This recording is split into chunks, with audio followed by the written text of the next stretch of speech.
and that's not a whole lot better than the Stingers, who are 12 and 24 away from home. And the 51s at home are 2 games over 500, 21 and 19. For the last 2 road trips, it has really been an awful story for them. They lost 6 of 8 the last time they went out on the road, and before that, when they went to Albuquerque and Colorado Springs, they dropped 7 of 8. 4 here in Salt Lake and then 4 in Fresno. And that's this road trip for the Las Vegas 51s. Heath Totten will try to come back and do what he did last time out when he threw a complete game victory. And that was really a tremendous deal for Totten, because he beat Portland, became the first Vegas pitcher to throw a 9-inning complete game. He allowed 9 hits, 3 runs, earned, walking 1, striking out 4. A very good job for Totten. It was his first win since May 16th. Totten is 3 and 8 on the year, and his earned run average is 5.57 on the season.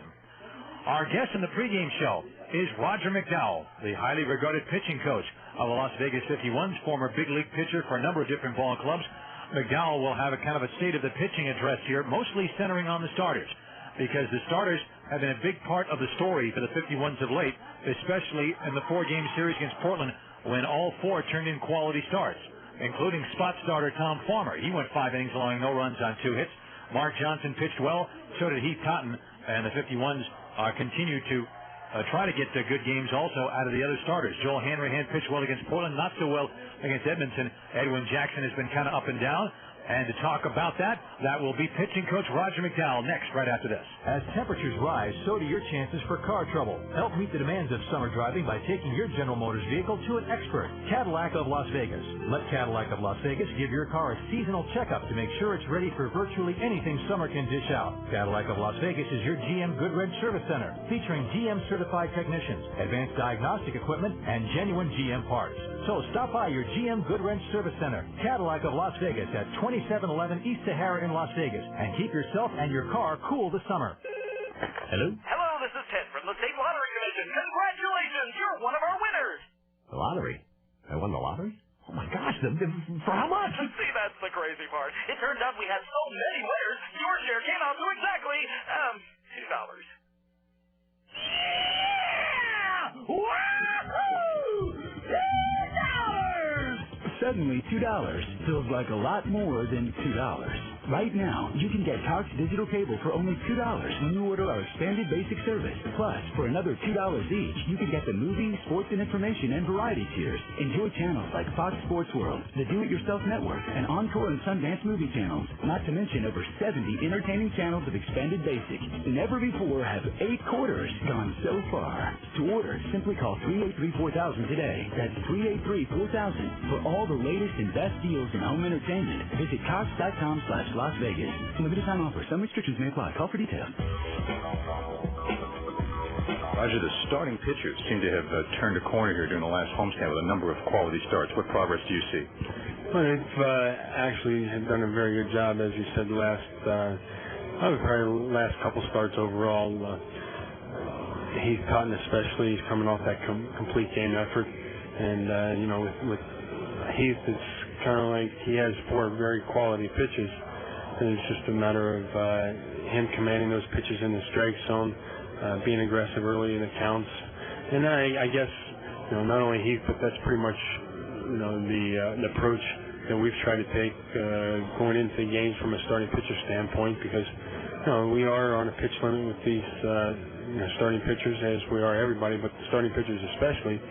And they want to get as far into the game as possible, especially if they are getting length in the game, they get in the 6th or 7th inning, which probably means they're in the game or winning. So it's been a situation where they've done a good job of attacking the strike zone for the most part. We haven't been walking a lot of guys for the most part. Last night Joel had a couple walks, but he got a little bit better. Actually got a lot better as the game progressed. He struggled early. He had 2 outs and nobody out in the first inning last night and ended up giving up 3 runs.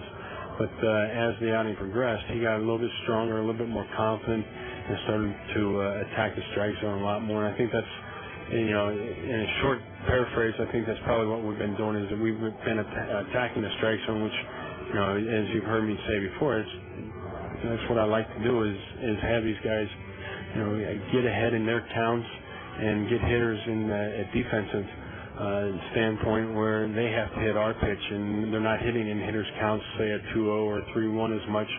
And if that happens, we put them on the defensive. The old adage that good hitting is contagious. Do you think it's also true about pitching? Oh, absolutely.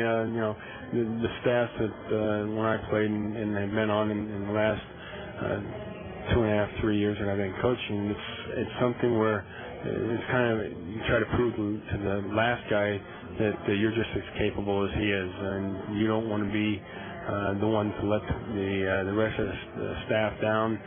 You want to continue the progress that you've made as a pitcher, not only from a personal standpoint, but from a staff standpoint. We talked about this, I think, last time from a bullpen point of view, that, even though the pitching staff is one, it's kind of divided up into starters and relievers, and as a relieving core, a guy goes in there and does his job. You want to continue that, whether it's keeping your team in the game, maybe at a short deficit of 2 or 3 runs, and give your club an opportunity to get back in games, especially in the ballparks we play in here in the Pacific Coast League. Because, as we saw the other night, Mark Johnson gave up 5 runs early, and, he holds them the rest of the way into the 7th inning, and, we are right in the game. We had the tying runs on both in the 8th and 9th inning, so it's something that I think that they have to trust to the fact that, if I keep my ball club within striking distance, and then I'm going to give them a good shot to win. Roger McDowell, pitching coach of the 51s, I guess, in the pregame show. Just want to follow up, Roger, with a question about what you did on Father's Day. Tell us about, for the folks who don't know about your family situation. Well, my wife and my 2 little girls, when we are at home, they get to come to Las Vegas. My daughter just finished up school. The oldest daughter finished up school, and when we go on the road, they go back to Palm Springs, which is where we make our home. But on Father's Day, it was terrific. My wife and the 2 girls were there, and we had an afternoon game. And after the game, my girls came down and got to run the bases, and they wanted to pitch on the pitching mound that Edwin Jackson pitches on, and it was a lot of fun. The last 2 years, I've been in Georgia with the ball clubs, and the family has not been able to be there. So this is a great situation for me and my family. Those 2 years in Georgia, even though the family wasn't there, was a terrific learning experience for me. It's kind of like the players today. Paying your dues a little bit to get to where you want to be, and it's been fun to be in Las Vegas and be able to be a little bit closer to home, so that the family can be around a little bit more often. And, they'll come up, and my daughter's out of school now, so when we get back home, they'll be there for the rest of the summer. So it was very nice. Roger, great having you. Thanks a lot. All right, thanks. Roger McDowell, pitching coach of the 51s, our guest in the pregame show. Back with more, including the starting lineups from Salt Lake City next, right after this. Thank you, Diane. That's quite a story. Well, thanks, Bob. Now, let's turn the time over to Steve with our 5-day forecast. Steve, what's coming down the pike? Mm-hmm. Well, Bob and Diane, it looks like we have quite a wholesome week ahead in the western region of the Cereal Bowl. Right here, things are looking pretty creamy. But wait, here comes a cold front. Looks refreshing. Precipitation from the North Gallen should drench a delicious 3 inches. Oh, and the next day, we get a great big homogenized whole milk storm sweeping in. It should make for great recipes on the weekend with a lot of sour cream on top. But that's all right because we could use the calcium. Meadow Gold Dairy. Skim, 2% whole and chocolate milk, as well as cottage cheese and sour cream, are so fresh and delicious, they might leave you a little bit distracted. What does the milk hold for next week? Should be chocolate from here on out. Back to you, Diane. Sounds delicious, Steve. Very good, Diane. Way to milk it, Bob. Meadow Gold Dairy. There's something fresh on your mind? JT the Brick, weeknights at 7 on Sports Radio 1460. Don't do anything stupid! KENO Las Vegas. Planning on vacationing with a family on a road trip? Let the outstanding GM Goodwrench Service Department at Desert GMC Buick help you to get out of town, not into trouble. Desert GMC Buick has been rated #1 in customer service satisfaction in Nevada with the latest diagnostic equipment, GM-certified technicians, and genuine GM parts. So be sure your car is ready for that out-of-town trip. Come visit your GM Goodwrench Service Center, Desert GMC Buick at 6400 West Sahara in Las Vegas. Great service is something to be thankful for, and you'll find it at Desert GMC Buick. Welcome back, friends, to Salt Lake City and Franklin Covey Field. Let's check the starting lineups for tonight. First for the visiting Las Vegas 51s, managed by Terry Kennedy, 31 wins and 41 losses. Leading off in center field will be Antonio Perez. Batting second is the center fielder, that is Jason Repko. Hitting third and catching is Coy Hill. The cleanup man, left fielder Ching Fang Chen.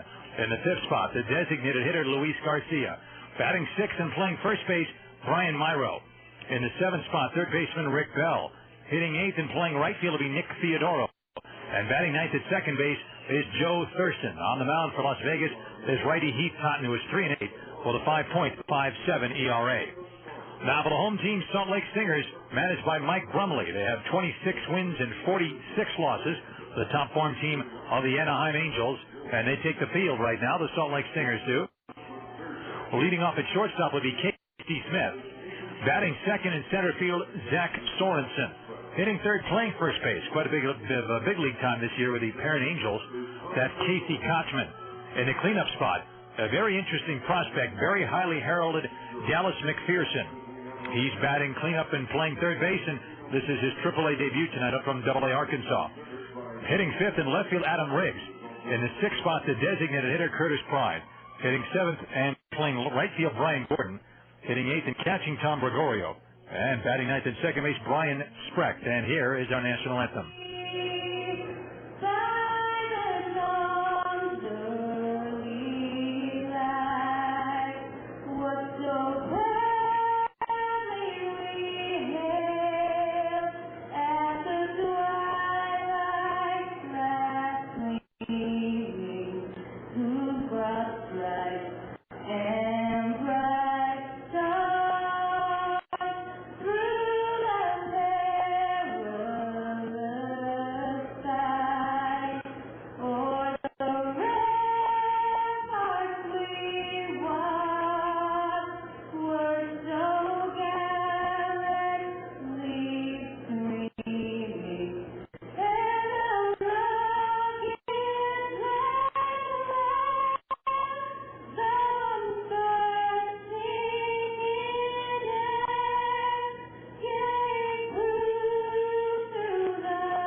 Sung live here at Franklin Covey Field in Salt Lake City.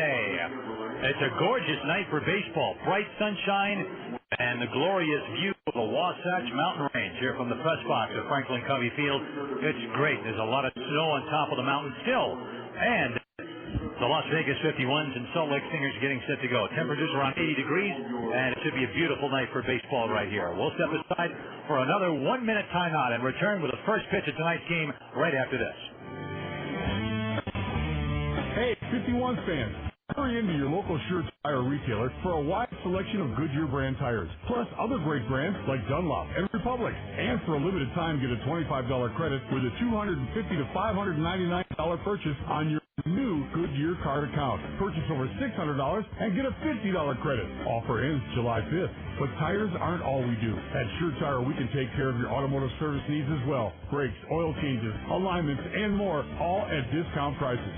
Stop by right now for oil, lube, and filter service for just $12.95. It's a deal that just can't be beat. It's no wonder why Sure Tire is the one-stop shop for all your tire and service needs. Visit your local Sure Tire retailer today or call 1-800-GOODYEAR. That's 1-800-GOODYEAR. So remember, for all your automotive service needs, brakes, oil changes, alignments, and more, all at discount prices, the place to go is Sure Tire. Welcome back, friends. They play Welcome to the Jungle here. And the Las Vegas 51s welcoming themselves to Salt Lake City. Mike Brunet, a right-hander who wears number 10 on the mound. He's 6'2", 195. 27 years old, makes his home in Land O'Lakes, Florida. At a Double-A Arkansas last year, he was 6-8 with a 4.69 earned run average. Brunet having a rough year. This year he has won 1 game and lost 8 games. This is his 12th game and his 11th start. His ERA way up there also at 6.63. Brunet has not won since he won his only game way back on May the 11th against Albuquerque. The pitch is low, ball 1. 1-0. Fastball, slider, curveball, changeup for Brunet, who has a 1-0 count on Antonio Perez opening it up. The windup and the pitch. And Perez takes a strike. They count now even at a ball and a strike. So Antonio Perez leads it off against right-hander Mike Brunet.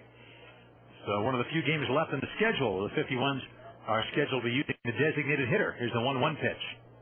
And he swings the high fastball, misses that with a one-handed cut. And the count is now a ball and 2 strikes to Antonio Perez, who's hitting .298 with a total of 10 homers and 43 runs batted in. One of 3 Vegas 51s in double digits in home runs.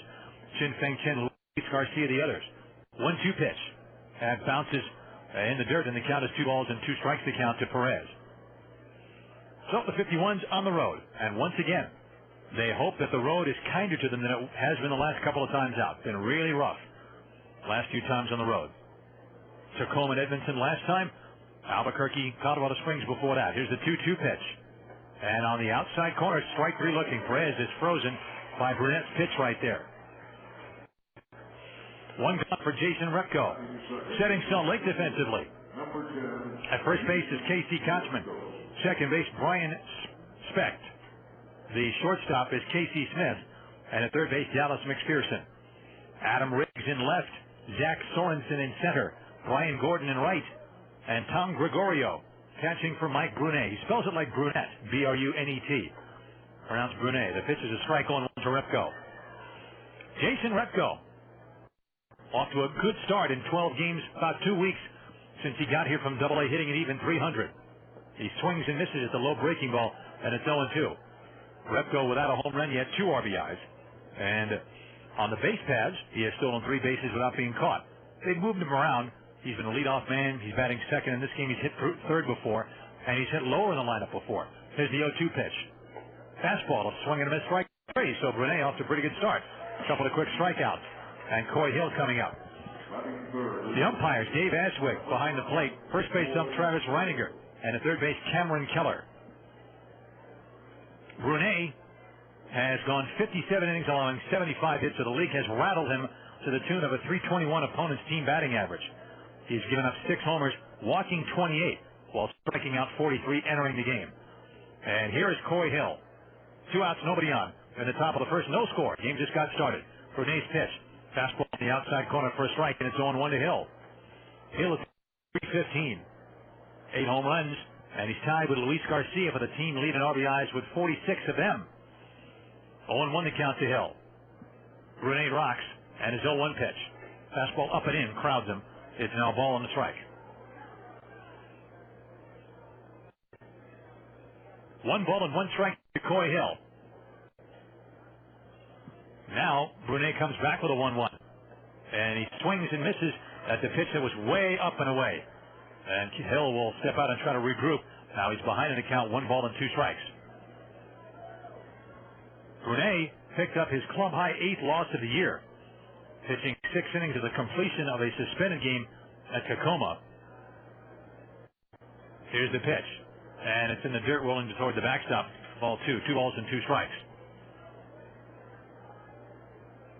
That was his last time out. And he went 6 innings, allowed 4 runs earned on 6 hits, walking 4, striking out 5. This is his 7th pro year. 2-2 pitch. Hill reaches out and lines one to the third baseman, McPherson, who makes the catch. And the inning is over. 2 strikeouts in the lineout, and Vegas has gone rather quickly at the end of half an inning of play in Salt Lake. Las Vegas nothing, and the Salt Lake Stingers against Heath Totten are coming up. Okay, well, let me get this straight. Your car flies off a cliff and into the ocean? Off a cliff into the ocean. And you pushed it over? I didn't push. I leaned. It was an accident. You leaned? I leaned up against the bumper. Why? Why would you do that? Kate wanted my picture. Picture? Well, it would have been if the car hadn't rolled. And you fell down? Yeah. But the car rolled? I forgot to set the parking brake, so it rolls off the cliff and into the ocean. That's right. Off the cliff into the ocean. Because no one is more focused on getting your car back to normal than your farmer's agent. Describing how you got into an accident can be a lot harder than describing how you got out of one. So I already got my car back from the repair shop. Whoa, who's your insurance company? Farmers Auto Insurance. Get you back where you belong. All right, who had to see that? That would be him. That figures. Life is full of surprises, but Farmers Insurance can help get things back to the way they were. See your local Farmers Insurance agent today. Farmers, get you back where you belong. Courtesy GMC is Nevada's #1 GMC dealership, located in the Centennial Center, right next to Walmart. Courtesy's 100,000 square foot commercial, fleet, and retail dealership has the vehicle you want right now. Choose from GMC, Pontiac, Buick, or hundreds of used. Courtesy GMC, just off US 95 and the 215 West exit in the Centennial Center. Dealer number 24877. Welcome back, friends. Las Vegas did not score in the top of the first against Mike Brunet, and now Heath Totten takes them out to face Casey Smith, Zach Sorensen, and then Casey Kochman. Heath Totten, young man from Lamar University in Texas, and a Texan through and through. Totten trying to improve upon the 3-8 record and the 5.57 ERA. And the young man, has been the case with a lot of young pitchers pitching in the Pacific Coast League for the first time, struggling for the most part this year. But the last time he pitched, he really pitched extremely well. That was that complete game victory over the Portland Beavers at Cashman Field. That was on Thursday evening. Prior to that, his longest start had been 7. He had done it twice. So Totten takes the mound against a Salt Lake team that has the worst record in the league. But the Salt Lake team has done that because of the fact that they have the worst pitching in the league to this point. The pitch is a strike on the inside corner. The count is 0-1 on Casey Smith. 1 strike to count. Smith batting from the right side. Opens up the game at 318 with no homers and 15 runs batted in. The windup and Totten's pitch. There's a cutter over the outside corner, and the count quickly is 0-2 on Smith. Casey Smith, young man from Ashford, Alabama, and one of the younger prospects on this team. The windup in the 0-2 pitch to him. And the fastball's up and in. They appeal and check. Swing, no swing, says the first base umpire, Travis Reininger. 1 ball and 2 strikes to Smith. Smith's had a lot of time in the lower minors this year as well. And Totten rocks, comes back with a 1-2 pitch. Slider in the dirt, ball 2. 2 balls and 2 strikes. Heath Totten, sinker, slider, straight change, his main 3 pitches. And the young man with that Kevin Brown type of a delivery, twisting and turning his back to the hitter to hide the ball better. That certainly worked out last time out. Very unusual to see young pitchers come through this league and do well the first time around. And guys like Totten and Hanrahan and Jackson are all getting some things figured out. Here's the 2-2 pitch. Fastball up and in, 3-2. Of course, now we're technically into the second half of the season. So we'll see which pitchers can make the adjustments necessary. Heath Totten, 6'3", 210 pounds. He'll be 26 in September. There's the 3-2 pitch to Smith. A high fly ball to left center field. Up in the sunshine, Chen and Repko. The center fielder Repko makes the catch. And there is 1 out. And the batter's going to be Zach Sorensen. Las Vegas on defense. Brian Myro is at first. Joe Thurston is at second. The shortstop is Antonio Perez. And at third base is Ricky Bell. Chin Feng Chen in left. Jason Repko in center. And Nick Theodoro playing right field today. Coy Hill catching for Heath Totten. For whatever reason, Totten has been hit much harder by right-handed batters despite the fact that he's a right-handed pitcher. Sorensen is batting left-handed, takes a strike on 1. Sorensen, a switcher, are batting from the left side, playing center field tonight. Totten, righties are hitting 353 against him. It's amazingly high. Here's the 0-1. And the changeup is swung on and missed, 0-2. The lefties are doing well against him. 297, but nearly 60 points to what righties are doing. 2 strikes on Zach Sorensen, who's hitting .337, and the pitch is in the dirt. 1 ball and 2 strikes to count. Sorensen, no home runs and 8 runs batted in. And Sorensen has played in just 24 games since arriving here. Batting from the left side, Casey Kotzman is on deck. And Totten's pitch. A line drive fair down the right field, and Theodoro over to get it. He's on it quickly, and Sorensen being held to a long single as Theodoro makes a nice play, getting the ball, spinning and firing it to second base. Base hit brings up Casey Kotzman. He's Edward Totten. Going back to work on Casey Kotzman. Now, this young man is a fellow the Angels like very much. In fact, he had some big league time with them this year. Kotzman began the season with Salt Lake, was called up when the Angels had many injuries, some of which are just healing up now. And now he's recently been sent back. He's hitting .382 in 10 games here. Pitch is outside ball 1. 1 home run, 9 runs batted in only 10 games. Kotzman with a 1-0 count, waiting on Heath Totten from the stretch. Off first base is Sorensen, and Totten steps off and looks him back to the bag. Of course, the parent team, the Angels, one of the really strong teams in the major leagues, but they have weathered some of those injuries to this point, and a lot of people think that, hey, when more of those guys heal up, look out. The pitch is a strike, 1 ball and 1 strike to count. A lot of injuries on the team this year. This man, Casey Kotzman, is only 21 years old. He was born in Seminole, Florida, 6'3", 210. He's had a history of injuries himself. He was the Angels' first-round pick in 2001, had a hyperextended right forearm, which ended that 2001 season, his debut season. Pitches a strike on the outside. It's 1-2. He missed several weeks in 2002 after jamming his left wrist during an awkward slide.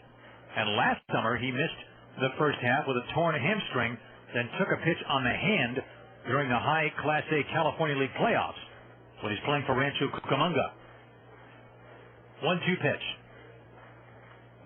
And the pitch is swung on and fouled off, and the bat goes flying out of Kotzman's hands right to the first base dugout, where it's picked up on the on-deck man, Dallas McPherson. But Kotzman was good in the California League. He hit .350. with 8 home runs and only 206 at-bats. And he's got a reputation being very selective at the plate for a fellow his age, only 21. Good bat speed, line drive stroke. And I think eventually he will develop more power. 1 ball and 2 strikes to count. Sorensen at first, 1 out, no score. Bottom of the first. Ground ball to short, right at Perez. He's got it. Underhands to second. That's 1. Thurston to first base. That's 2. A double play. Good pivot by Thurston. Sorensen sliding in hard. 6-4-3 Las Vegas double play. Salt Lake finished in the first. No runs, 1 hit. No errors and no one left. And at the end of 1, the 51s and Stingers have no score. Hey, what's up? You know I love an all-you-can-eat buffet? Oh, yeah. Well, except the ones you're banned from. Well, if they're going to have a time limit, they should tell people. They tried. You were chewing too loud. Anyway, I found an all-you-can-talk buffet. A what? It's an all-you-can-talk buffet. Oh, you got to hear this. I signed up for all distance service. I get unlimited SBC local and nationwide long distance calling for a flat rate of $48.95 a month. All you can talk, just like a buffet. That's great. Just try not to eat the phone, Tiny. That's funny. No, I'm serious. Remember that one time? Yeah. When you ate the phone? Right. Sign up for all distance service for just $48.95 a month and talk all you want for one low flat rate. Call 1-877-PIC-SBC or visit sbc.com/Vegas. SBC, going beyond the call. Long distance provided and priced by SBC Long Distance includes SBC Telecom local residential service and certain features. Taxes, fees, universal service fee, interstate common line charge, and installation extra. This direct dial service excludes calling card calls and long distance for business or internet. Voicemail available in some areas only. Additional availability, credit restrictions apply. Camden and Oasis Apartment Homes are proud sponsors of the Las Vegas 51. Camden and Oasis Apartment Homes are here to provide you with 37 locations in the Las Vegas and Henderson communities. Studios to 3-bedroom family-sized apartment homes, there's something to fit anyone's needs and everyone's budget. Stop by any Camden and Oasis Apartment Home complex, or while you're at the ballpark, check out their ad and play ball. Camden and Oasis Apartment Homes, the only choice in apartments.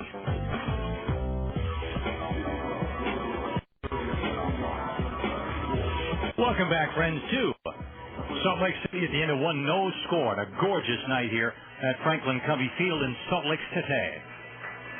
Mike Brunet on the mound to face Chin Feng Chen.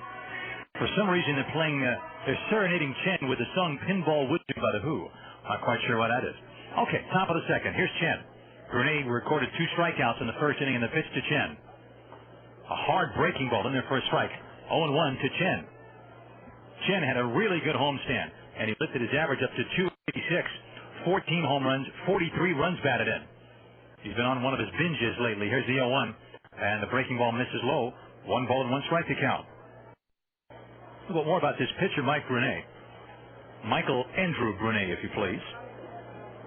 Went to Pasco Hernando College in Florida. Pitches foul back, 1 ball and 2 strikes. And was born in Tampa. Florida guy all the way. Makes his home in Land Lakes. He was the Angels' 5th round pick in the 97 draft. And was signed on August 2nd of that year. Been pitching professionally since 1998. 1-2 pitch to Chin Feng Chen. Breaking ball low, ball 2. 2 balls and 2 strikes. This year, he had 2 starts at AA Arkansas and was 1-1, but with a very fine 1.42 ERA before he got called up. And has been here the whole time since then. Here's the 2-2 pitch. Chen swings, drives one to right field. Gordon going back, reaches up and throws his head up against the wall. Chen racing for second base. Gordon picks the ball up and gets it back in. Chen has a stand-up double leading off the second inning. Chen really hit that ball well. Went right with the pitch and hit it right over Gordon's head. First hit of the game for the 51s. And Chen picks up right where he left off at Cashman Field in the 8-game homestand. For Chen, that is his 15th double, and it brings up Luis Garcia.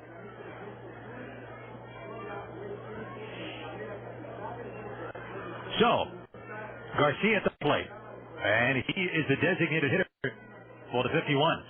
Top of the second, no score. Chen off second base. Brunet looks at him and comes to Garcia.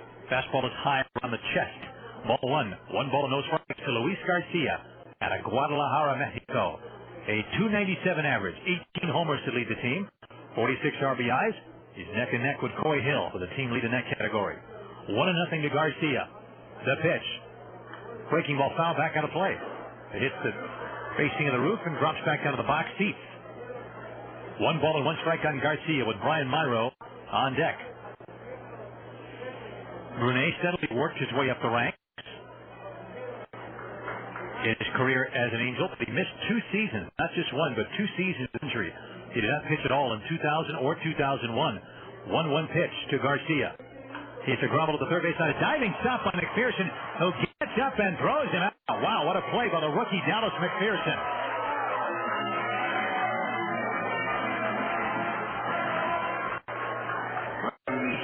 That is some kind of play. Dallas McPherson doing a nice Brooks Robinson impersonation right there, diving to the line to take an extra base hit and an RBI away from Garcia. Wow. 1 gone to the batter is the first baseman, Brian Myro. This is the first game McPherson has played ahead of a lot of fanfare. He's one of the top prospects in the minors. Here's Brian Myro.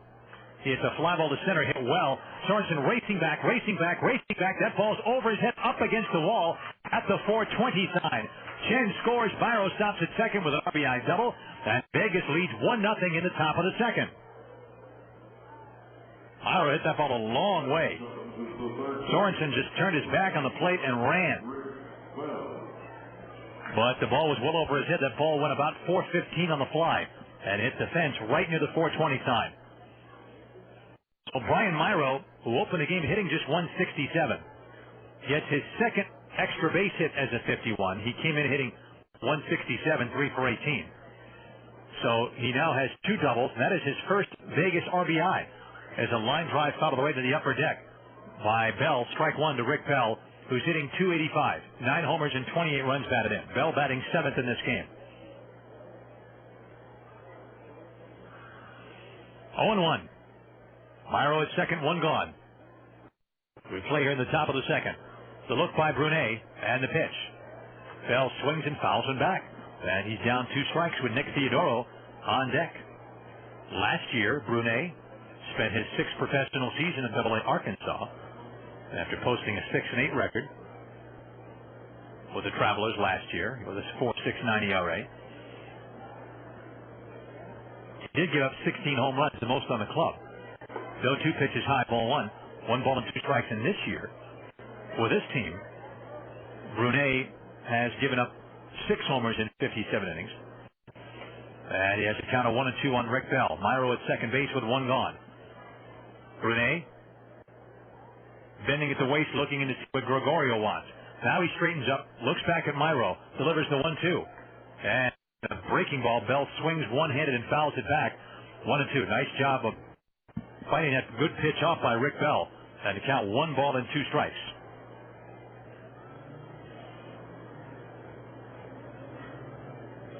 Mike Brunet out on the hill. He has the side again. Myro a short lead off second, the 1-2 pitch. Fastball way outside, speared by Gregorio. Ball 2, 2 balls and 2 strikes. Kind of overthrew that pitch a little bit. Looking at Brunet's numbers, last outing he was beaten by Tacoma. In fact, he's right in the middle now of a personal 6-game losing streak. He has lost each of his last 6 starts. 2-2 pitch. That breaking balls in the dirt, 3-2. He last beat Albuquerque to improve his record to 1-2 on May 11th. Had no decision his next outing here against Colorado Springs. And since then, he has lost to the following teams in a row: Oklahoma, New Orleans, Tucson, Fresno, Sacramento, and Tacoma. 2 pitch. Bell takes a little up and away, ball 4. Bell took a close pitch and got the call. First walk allowed by Brunet. 1-0 Vegas in the top of the second. Gregorio out to speak to Brunet, and the batter is Nick Theodoro.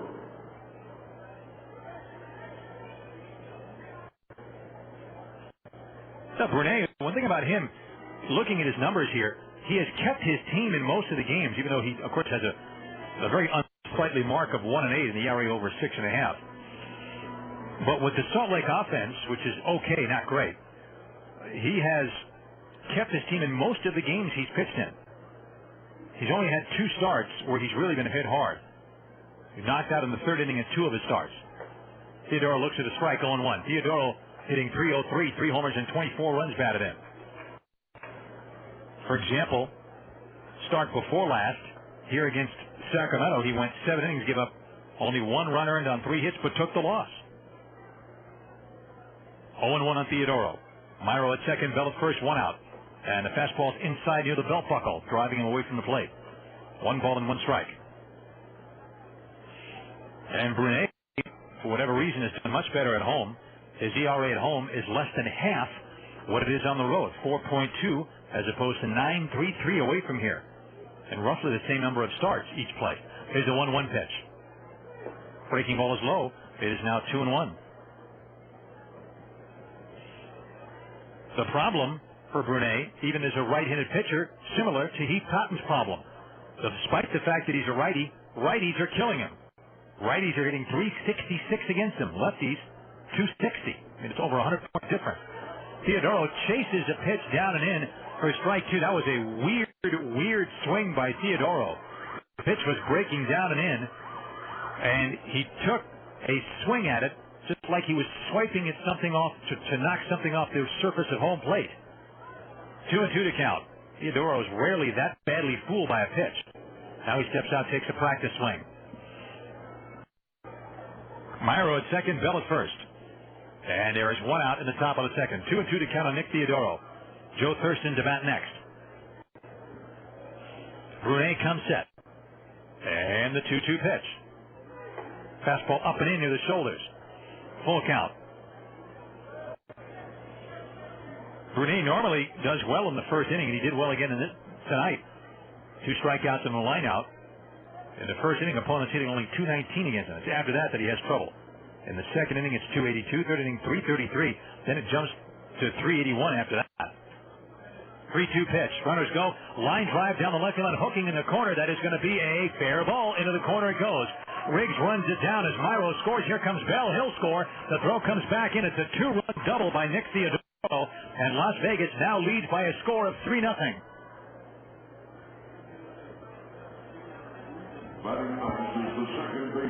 So Theodoro goes the other way with the runners on the move and doubles in 2. And the batter will be Joe Thurston. So for Brunet, the pattern continues. An easy first inning and a bumpy second inning. Nice at bat by Theodoro. And for Theodoro, that is his ninth double RBI, 25 and 26 on the year. Here's Thurston. It's a ground ball to the first baseline. A diving stop by Kotzman. Now he gets to his feet and steps on the bag with the left foot for the second out. And Theodoro gets over to third base. Nice play by Kotzman, who had a chunk of time in the big leagues with the Parent Angels this year. Well, Thurston hitting .215 before that at bat is 0 for 1. And with 2 outs, the batter is Antonio Perez. Perez struck out looking to open up the game. So Vegas with a 3-0 lead in the top of the second. And Brunet winds and delivers. Perez takes a fastball low, just under the knees, ball 1. 1-0 to count.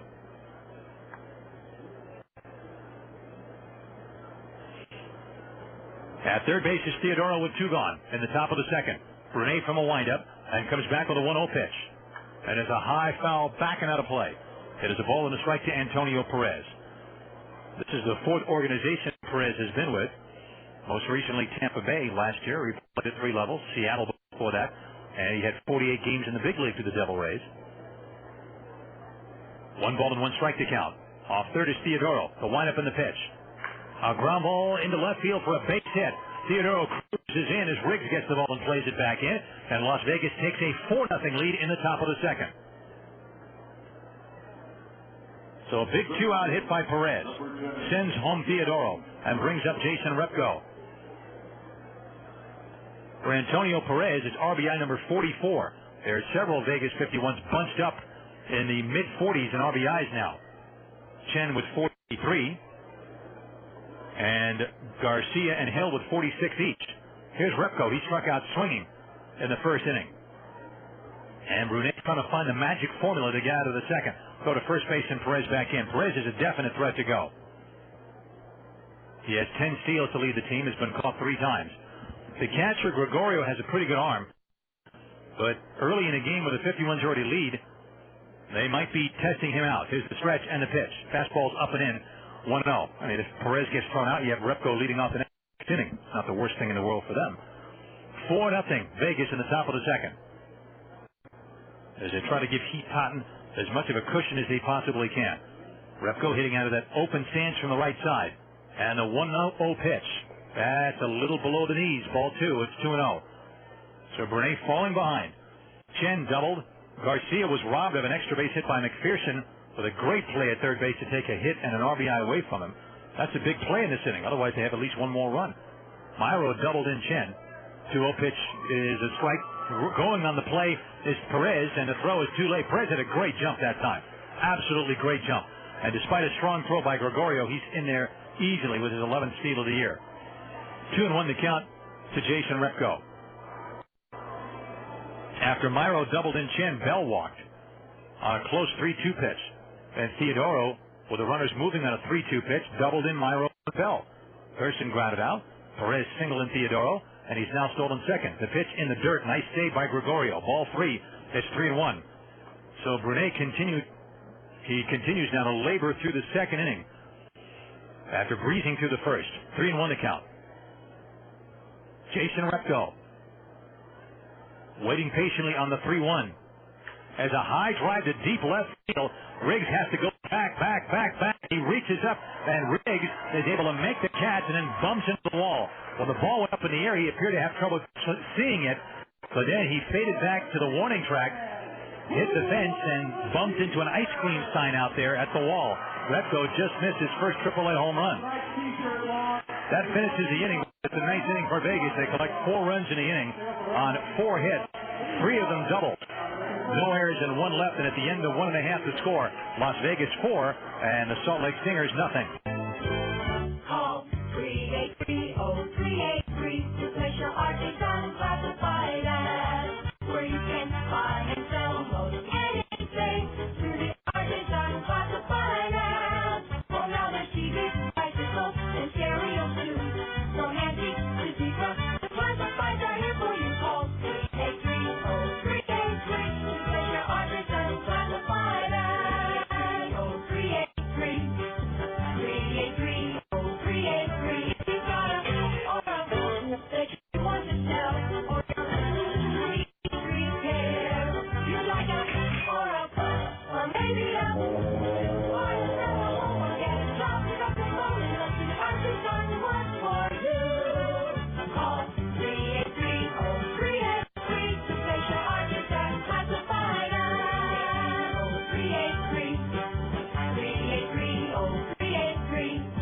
Brace yourself and your General Motors vehicle for summer with a visit to the excellent GM Goodwrench Service Department at Desert Pontiac GMC Buick. Desert Pontiac GMC Buick's factory-trained air conditioning specialist will check your condenser and coolant level, adjust your drive belts, inspect your clamps and hoses, check Freon, test your system pressure, and check for leaks. Take no chances. Come see your GM Goodwrench Service Center, Desert Pontiac GMC Buick in the Valley Auto Mall at 330 North Gibson Road in Henderson. It's good to know it's Goodwrench.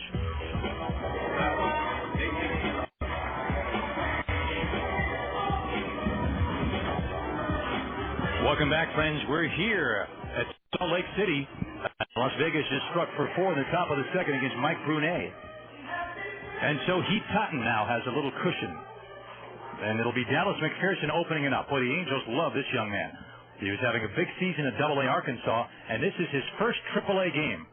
He's already made a nice impression with a great defensive play. The pitch, slow breaking ball, drifts in for a strike 0-1. Dallas McPherson, left-handed batter, and if you look at Baseball America or any of the handbooks involving minor league baseball, they talk about this young man as being a star of the future, and he gets a base hit to right field in his first AAA at-bat. Well, he hit that ball hard. And Theodore gets it back in. Now, the Angels spent a lot of money in the offseason. Vladimir Guerrero, Bartolo Colon, Kelvin Escobar. And they have really a terrific ball club in Anaheim this year, despite a lot of injuries. But one player that they think they might lose after this year is third baseman Troy Gloss, because this is the last year of his contract. And people in the organization say, have no fear. If they can't re-sign Gloss, McPherson, a third baseman, might be ready. We shall see. Fastball high to Riggs, ball 1. 1-0 to count. Riggs at 303. 11 homers and 39 runs batted in. But Riggs has played for a lot of organizations. He came up in the Dodger organization, and it seems like every time he plays a Dodger affiliate, he definitely turns it up a notch. We'll see how he does in this series. Patton ready with a 1-0 pitch. And it's swung on and foul back. He had a good swing at that fastball. 1-1 to count to Adam Riggs. In fact, when Riggs came up in the Dodgers system, he had a season at Class A ball in the California League for the ages for a middle infielder. He hit over 340 with over 20 home runs, over 20 steals, scored 100 runs. 1 ball and 1 strike to count. The pitch.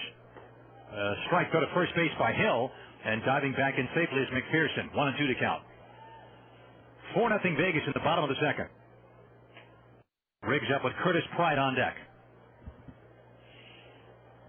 But if you talk to Adam Riggs, he's a really nice guy, and he'll tell you, oh, no, there's no different playing a Dodger affiliate than any other team just because they let me go. Here's the 1-2 stretch by Totten, and his pitch, and that slider is swung on and missed, strike 3.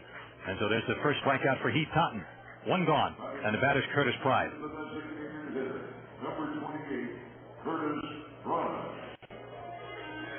Curtis Pride, who's hitting .333 in just 4 games since arriving here, with 1 homer and 4 RBI, stepping in now.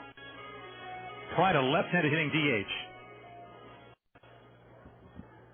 And Pride is going to pause now to tie his right shoelace. Curtis Pride is one of the really fascinating stories in professional baseball. Young man, 6 feet tall, 210, out of West Palm Beach, Florida, is deaf, but has made a successful professional baseball career anyway. The pitch is foul back, and a count 0-1. There's one other deaf player in professional baseball, and it happens to be in the Dodger organization, left-handed pitcher Ryan Ketchner, who's at Jacksonville, and who knows, might be in Las Vegas before the season is over. Just really inspirational stories. McPherson at first base with 1 out. Pride waiting in the pitch from Totten. And that pitch is just inside. That was close. 1 ball and 1 strike to count. Brian Gordon on deck. One thing Salt Lake does not have a shortage of, it's left-handed hitting. In this lineup, Mike Brumley has thrown in 4 lefties and 2 more switch hitters against Totten. McPherson at first base, 1 out. The stretch. And his pitch. There's a strike over the outside, 1-2. See, a lot of the Salt Lake hitters taking a lot of pitches early. They have not seen Totten before. Game 1 of the series, game 1 of the trip. 4 here, 4 in Fresno. And Pride back in with a 1-2 count. McPherson, a decent-sized leadoff, first being held on by Myro. And the 1-2 pitch. He takes it a little inside. He's not missing that inside corner by a lot. And the count is 2-2 now on Curtis Pride. Heath Totten trying to win back-to-back starts for the first time this year. 2 of his 3 wins, by coincidence, have come against Portland, including a complete game in his last start. Here's a 2-2 pitch. He swings and misses and strikes out. He had something extra on the sinker ball there. So that's the second strikeout for Totten. And with 2 gone, and McPherson at first, the batter's Brian Gordon.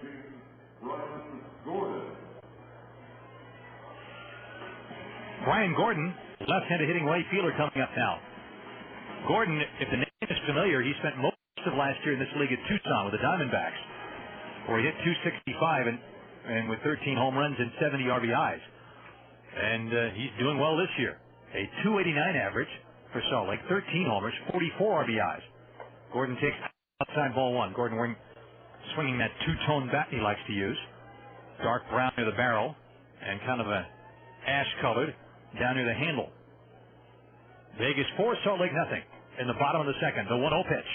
That's low and outside ball 2. It's 2-0. If you listened in the pregame show, you heard Las Vegas pitching coach Roger McDowell talking about the importance of attacking the strike zone, as he puts it. And he cites that as the main reason that so many of the Vegas starters have done much better lately. Here's the 2-0 pitch. As a high fly ball deep down the left field line, being chased by Chen in the corner. That ball slices foul onto the berm. 2-1. Ball was only fouled by a few feet, and a fan races out there and grabs that souvenir and is a little child with him, and he hands the ball to this youngster who's holding the ball up, Statue of Liberty style, for all to see. That little guy cannot be more than 3 years old. 2 balls and 1 strike to count. And we wait as Chen, who was chasing that ball in the corner, gets back to his position. It's 345 on the left field line here. It falls way to 420 to dead center. And down the right field line, that's the short porch for lefties to shoot for. 315. Here's a 2-1 stretch. And the pitch. That one just missed low. 3-1. Totten with a 2-seam fastball. And didn't miss by a lot right there to Gordon. Tom Gregorio's on deck. Totten quickly now with a sign from Hill. McPherson a modest lead at first. The 3-1 pitch. There's a hard ground ball to second, taken by Thurston. He's got it. Throws on the first base. That completes the inning. So a single in the first, a single in the second, nothing else for Salt Lake. No runs on a hit. No errors and 1 left. And at the end of 2, Las Vegas 4, Salt Lake nothing. What's cool?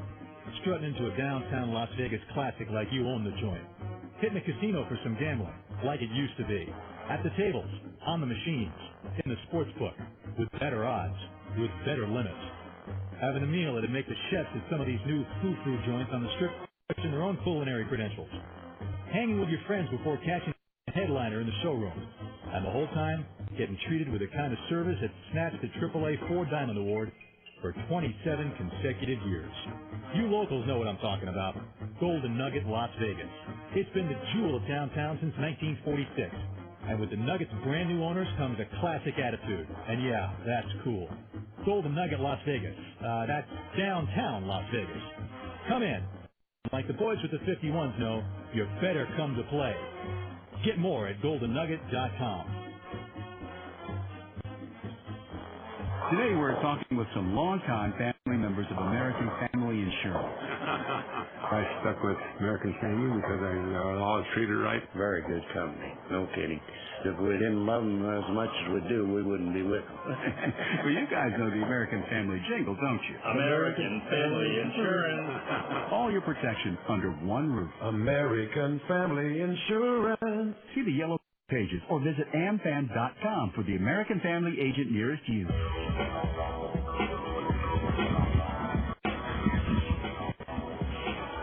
Welcome back, friends, to Salt Lake City. And we're in the top of the third with Vegas leading by a score of 4-0. Mike Brunet will try to rebound from a very rough second inning. If you just joined us, this is what happened in that second after Vegas went out 1-2-3 in the first. Chin Fen Chen doubled to right field over the head of Brian Gordon. Luis Garcia looked like he had an extra base hit, pulling one down the third baseline. It looked like it was ticketed to the left field corner. But rookie third baseman Dallas McPherson with an all-out dive to stop the ball, belly flopping to do it, popped to his feet and threw him out. Great play. But then Brian Myro doubled over the head of Sorensen in center, driving in Chen. Rick Bell walked, and on a 3-2 pitch, Theodoro doubled to the left field corner, scoring Myro and Bell. Thurston grounded out. Perez singled in Theodoro. Pitches foul the back just beyond our heads over here. Strike one to count. Strike one to Coy Hill, who lined out to third his first time up. Coy Hill, a .313 average. Nobody on base and nobody out in the top of the third. The windup in the 0-1 pitch. Hill swings and misses at that pitch that was up and in, and the count is 0-2. Will be courtesy GMC scoreboard here in a little bit. As Hill, with 2 strikes on him, gets set to step back in. Chen next and Luis Garcia in the top of the third against Mike Brunet. 0-2. And the 0-2 pitch. Breaking ball is high and tight. 1 ball and 2 strikes. 51s and the Stingers. Two teams that had way better years in 03 than 04. But a whole second half to go. Both teams hoping for better fortunes. Here's the 1-2 pitch. And there's a chopper foul at the first base side. Still 1 ball and 2 strikes to Coy Hill. Stingers fresh off the series to Tucson. And last night Tucson beat them 9-4. They jumped out to a 6-1 lead over the Stingers. The Stingers really a struggling bunch. They have not won a series in 15 consecutive series. They've lost 12 and split 3 of them. There's a 1-2 pitch to Coy Hill. That's up and away, and the count now even at 2 balls and 2 strikes. Their last series win was a 4-game sweep of Fresno way back April 16th through the 19th. Here's the 2-2 pitch to Hill. Fastball. He swings and misses and strikes out. A little extra juice in that pitch. Third strikeout for Brunet. 1 out, and the batter is Chen. And as I said, single biggest reason for the struggles, the Stingers are ranked last in the PCL in team pitching with a team ERA of a very forgettable 5.91. They've also allowed more hits than anybody, 756. Chen takes a strike near the outside corner 0-1. Chen doubled over the head of Gordon and Wright, opening up the second to spur that 4-run rally. And he scored on Myro's double. Here's the 0-1 pitch. Fastball. That's a good-looking pitch, maybe a little under the knees. It is now 1-1. Stingers starters have struggled, posting a 14-34 record this season and an ERA of 6.71. As a line drive base hit to left by Chen. So Chen spraying the ball. He's double to right. He is single hard to left right there. That's 5 Vegas hits, and it brings up Luis Garcia. Chen continues his hot hitting. Garcia robbed of at least a double by McPherson, the third baseman. Dived and took a double away from him. A hard ground ball down the third baseline. So he's 0 for 1.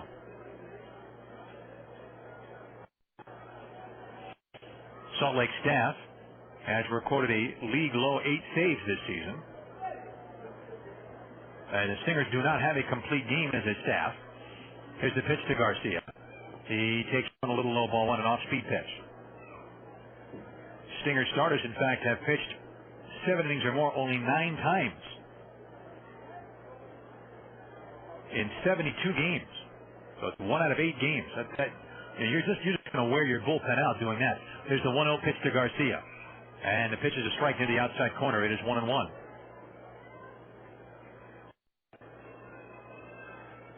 Stingers have scored 370 runs this year, but have given up 464.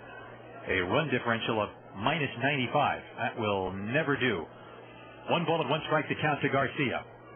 But of course the Stingers now have made some personnel changes. Here's the 1-1 pitch to Garcia. He swings and pops one up. Foul territory, first base side. Kochman is there, but the second baseman Speck wants it, looks at Kochman, and the ball falls between him in foul territory. Garcia very lucky to still be up there. That ball should have been caught and was not. 1-2. It's one thing if it's hit deeper in foul territory toward the bullpen. That ball was, that ball is 10 feet behind George Hendrick. That's got to be caught by somebody. 1 ball and 2 strikes to count.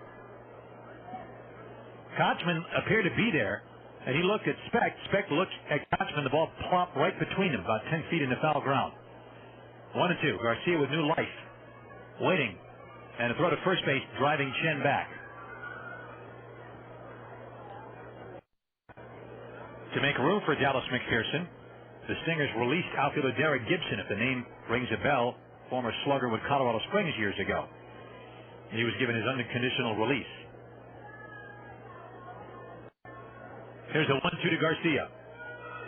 And he swings, misses, and strikes out. That's got to make Kotsman and Speck feel a little better. That's the fourth strikeout for Brunet, who came up and in to get Garcia. 2 down for Brian Myro. Number 41, Brian Myro. All the games at 6 p.m. Las Vegas time. 5:45 for the pregame. Each of the nights that we're here. Then, on Saturday, the team will set sail for Fresno. Here's Myro. Go to first base and back in there is Chen. 2 outs, Chen at first. Chen he's got 4 steals this year and 6 tries, 2 of them in the just completed series against the Edmonton Trappers at Cashman Field. Myro waiting, hitting .211.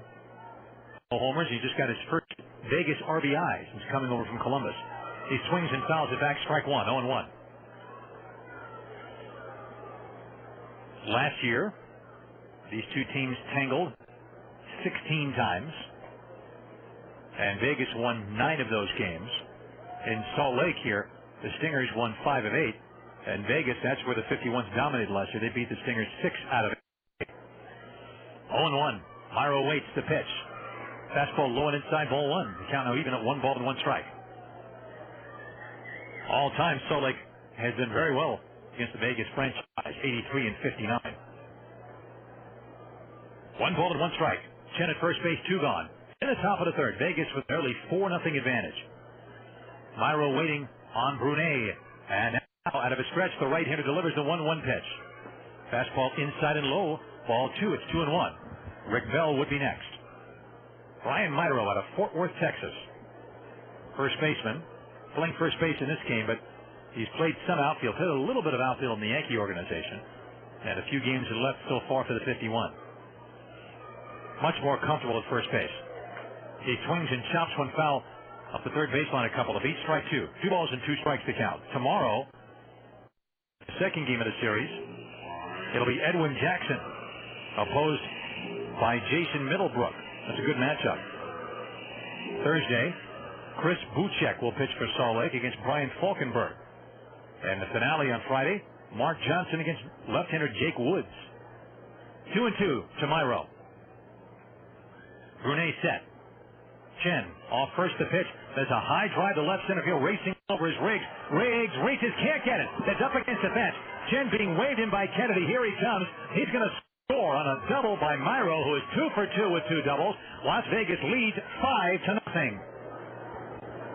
Myro reached out a one-handed swing. The ball hit the sweet part of the bat and split the gap between Riggs and Sorensen. Riggs did not appear to get a good look at that ball. He took a kind of a strange route to it.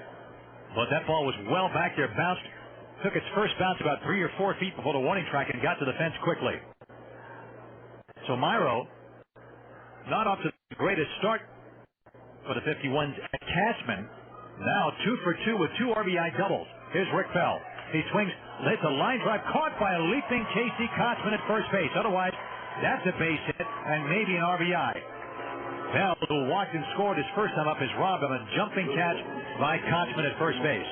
Vegas collects the run on 2 hits, no errors, and 1 left, and at the end of 2.5 to score, Las Vegas 5, Salt Lake 0.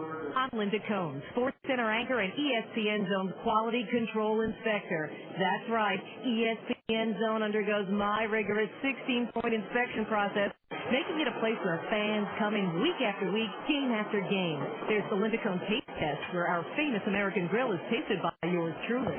ESPN Zone's ribs. I'm thinking they could use a little more of our original sauce. Linda, that's your second helping. Linda? ESPN Zone, a taste of ESPN. At Budweiser, we've been brewing beer for over 100 years. And for just as long, we've been finding new ways to get it to you at its absolute freshest, because fresh beer tastes better. And now we're taking freshness to the next level. Stay Fresh beer from Budweiser. Not only is it beer bottled less than 24 hours ago, it's beer that pushes the very envelope of freshness, one which no other beer can match. To show that fresh beer tastes better. So now, we're bringing America Stay Fresh beer from Budweiser. Our Stay Fresh beer crew is bringing it to bars and nightclubs in select cities all across the country. Look for cold, refreshing Day Fresh beer from Budweiser. It's one more reason we're the king of beers. It's why we wear the crown. Budweiser beer, Anheuser-Busch, St. Louis, Missouri.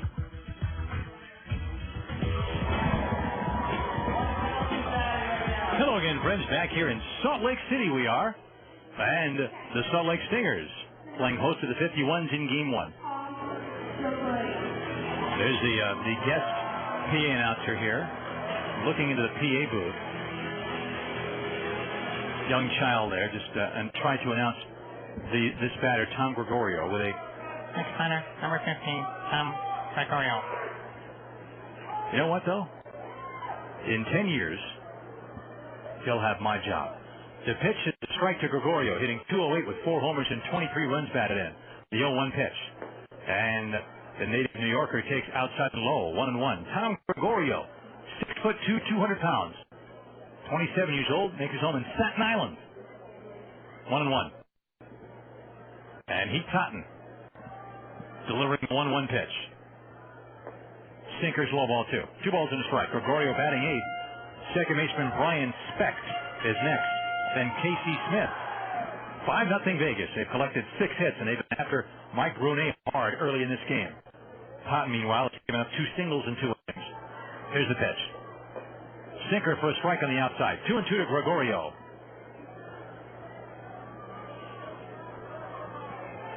Two balls and 2 strikes. We'll have courtesy GMC scores in just a moment here. The 2-2. Fastball rides high. 3 balls and 2 strikes. So Heath Totten trying to build on the complete game victory, the 9-inning victory against Portland. As Roger McDowell has pointed out, that type of thing can also inspire not only Totten but others. Here's a 3-2 pitch. Swung on a foul back right up to my right.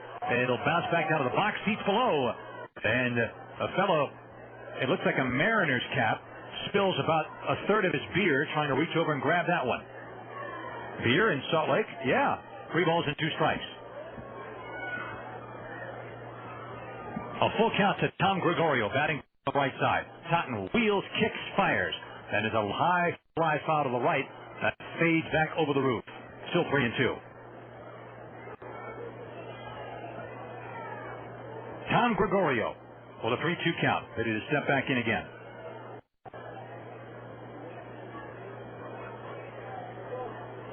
And now Totten ready with the sign. Payoff pitch again. And that slider's foul back. Gregorio, good swing at that pitch. It is still 3 balls and 2 strikes. Gregorio did not play in yesterday's Tucson finale. In that series, he was 1 out of 5. He and Will Nieves are the main catchers here for the Stingers.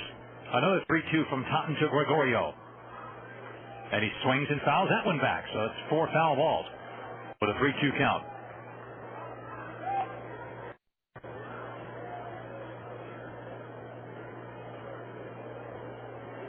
Three and 2. Specht waiting in the on-deck area as Gregorio stares down Heath Totten. And a 3-2 pitch again is coming. Breaking ball swung on and missed strike three. That was a big battle between those two. Totten got the best of it. That pitch was ball 4, way up and in. But Gregorio went after it and missed it. Here's our PA friend. Brian Specht is right. That's 3 strikeouts for Totten. Now with 1 out here is Specht, the switch-hitting second baseman, batting from the left side. Specht, who hails from Colorado Springs,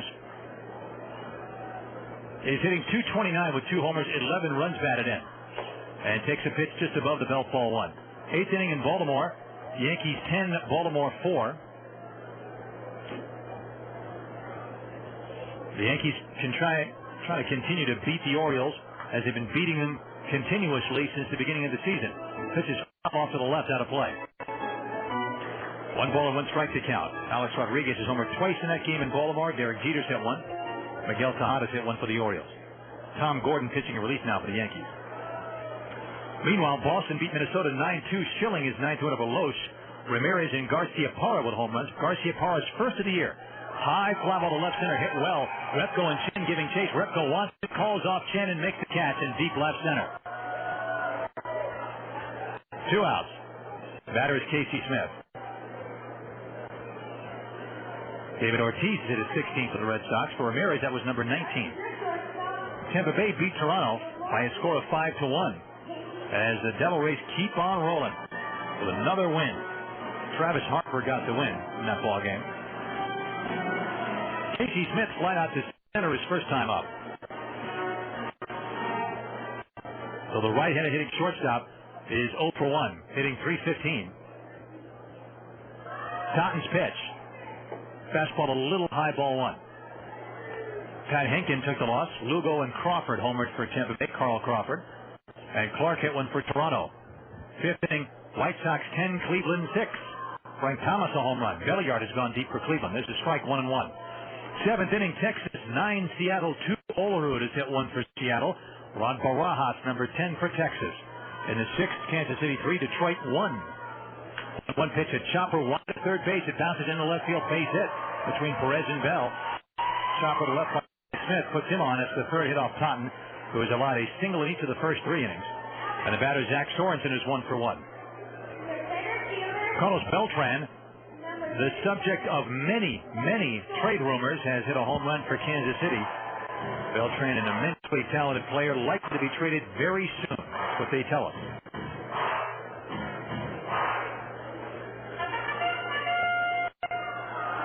That was his 14th home run. Jimmy Gobble pitching for KC is Mike Maroc. Oakland, Anaheim, nothing yet. That's Tim Hudson, who's 7-2 for Oakland. There's a ground ball pass. He knocks it down, picks it up, and throws and gets him by a step. Cotton reached back and barely got a piece of that ball and hustled after it, grabbed it behind the mound, and got his man, and the inning is over. Bart Colon pitching for the Angels tonight. He is 4-6. As both teams have won 38 games, Anaheim has lost 31, Oakland's lost 30. Very close race in the West. So that 1-3 put out ends the Stingers' third. No runs, a hit. No errors in 1 left. We'll have National League scores next time around at the end of 3. Las Vegas 5 and Salt Lake nothing. I've never seen a lineup quite like this one. The kitchen is loaded. The placemats are set. The bowls are on the table. He sees his granola crunch. He grabs the door. He swings. It's Anderson Dairy Milk all the way. Nothing makes breakfast taste better than milk. Over cereal with eggs, toast, and jam, or add some chocolate and shake things up. Here's our pitch. Milk. It's a real team player. From Anderson Dairy, the dairy experts. What's cool? Strutting into a downtown Las Vegas classic like you own the joint. Hitting a casino for some gambling like it used to be. Having a meal that'll make your taste buds stand up and salute. Hanging with your friends before catching the headline act. And getting treated with the kind of service that snatched the AAA 4 Diamond Award for 27 consecutive years. You locals know what I'm talking about. Golden Nugget in downtown Las Vegas. New owners, classic attitude, totally cool. Golden Nugget, come to play. Sports Radio 1460. Hey, Mom. Hey, Dad. The NBA has 90,000 tweets. No judging. Las Vegas. Camden and Oasis Apartment Homes are proud sponsors of the Las Vegas 51. Camden and Oasis Apartment Homes are here to provide you with 37 locations in the Las Vegas and Henderson communities. From studios to 3-bedroom family-sized apartment homes, there's something to fit anyone's needs and everyone's budget. Stop by any Camden and Oasis Apartment Home complex, or while you're at the ballpark, check out their ad and play ball. Camden and Oasis Apartment Homes, the only choice in apartments. Back here in Salt Lake, after 3, Vegas leading by a score of 5-0. Nick Theodoro leads off against Mike Brunet on the windup on the right-hander's pitch. And Theodoro hits a fly ball to shallow right center. Speck going out. Sorensen and Gordon coming in, and Gordon makes a one-handed catch with Speck right in front of him. 1 gone, and the batter Joe Thurston. Theodoro doubled the left field corner. First time up to knock in 2. A big hit in that 4-run Las Vegas second inning. So he is now 1 for 2 with a run scored and 2 RBIs. Here's Thurston. Thurston 0 for 1. He had a hard ground ball that Kotzman made a nice lunging play on in the second, the pitch. And fastball's outside, ball 1. National League Montreal got a win. They beat the Phillies 5-3 in Montreal. Levon Hernandez's fourth win to go to 4-7. Brett Myers took the loss 5-4. Chad Cordero, his third save. Has a drive foul to the left, back into the seats. 1-1 on Thurston, hitting .213. 1 home run, 10 runs batted in. Brian Schneider, I beg your pardon, homered for Montreal. And Brad Wilkerson hit his 12th for the Expos. Fastball foul back. And a count of ball and 2 strikes on Joe Thurston. Meanwhile, in other National League contests, on the courtesy GMC scoreboard, here's a 1-2 pitch first of all to Thurston. And he chases a low breaking ball and strikes out. Gregorio picks the ball up out of the dirt, throws to first to complete the 5th strikeout for Brunet. 2 outs, the batter Antonio Perez. In Miami, the Marlins held on and beat Atlanta 4-3. Carl Pavano's now 8-2. He beat Kevin Grabowski. Armando Benitez, his 25th save. No homers today in Florida. 9th inning, Mets 7, Reds 4. Braden Looper trying to save that one right now for the Mets. Adam Dunn, home number 20 for the Reds. Mets have homer number 16 from Mike Piazza and number 7 from Cliff Floyd. The pitch is low ball 1 to Perez, who has struck out and singled in a run and stolen a base. 1 for 2. In Milwaukee in the 7th, the Rockies and Brewers are now tied at 1. The 1-0 pitch, Perez swings and fouls that pitch back to the backstop. 1-1. That was a one-handed cut by Perez. 5-0 Vegas in the top of the 4th. Brunet had a 1-2-3 first, allowed 4 in the 2nd, 1 in the 3rd. Brian Myro had an RBI double in each of those innings, and has also scored a run. And Chen is 2 for 2, a single and a double, and 2 runs scored. Perez hits a ground ball to third, a one-hopper in line, foul. Ball just went into foul ground. McPherson just crossing over into foul territory as he gloved it. 1 ball and 2 strikes. The game in Milwaukee, Lopez pitching for Colorado, Davis going for Milwaukee. 7th inning, Pittsburgh and Houston tied at 3 in Houston. Roy Oswalt, 4-6 for Houston. It's Chris Benson, who's 5-6 for the Pirates. Cubs and Cardinals tied at 3 in the 7th inning in St. Louis. Home run for Moises Alou, number 18. There's a ground ball to second. Specht has this one, throws to first base, and they get Perez by a step. He was really flying up the line. A 1-2-3 inning for Brunet and the Vegas 4th. We'll have more scores a little later on the courtesy GMC scoreboard. After 3.5, Las Vegas 5, Salt Lake nothing. The hare boasted before the other animals. I have never been beaten, said he, when I put forth my full speed. I challenge anyone here to race with me. The tortoise said quietly, I accept your challenge. I could dance round you all the way, bragged the hare. Shall we race? The tortoise slowly replied. At once the hare darted, almost out of sight, and he easily won the race. Expecting another ending, Konica is rewriting the book on high-speed document production, distribution, and management. Konica's high-speed, high-volume solutions support your work group with unbeatable productivity and reliability. Konica's fast, durable solutions bring you up to 75 pages per minute and up to 1 million pages per month. Moral? It isn't boasting if you can deliver. It's a promise. Konica High-Speed Solutions. Experience the Konica difference. Call Nevada Business Systems at 733-COPY. If your home team is hungry for a mealtime winner, there's nothing better than original Carl Budig. With 9 distinct flavors like smoked turkey, honey ham, and corned beef, we've got the taste and variety that never strikes out. Plus, we've got the convenience that keeps meal preparation time from going into extra innings. Look for original Carl Budig in 2.5 ounce, 8 ounce, and 1 pound sizes at your favorite grocer. That's Carl Budig, a real slice of life.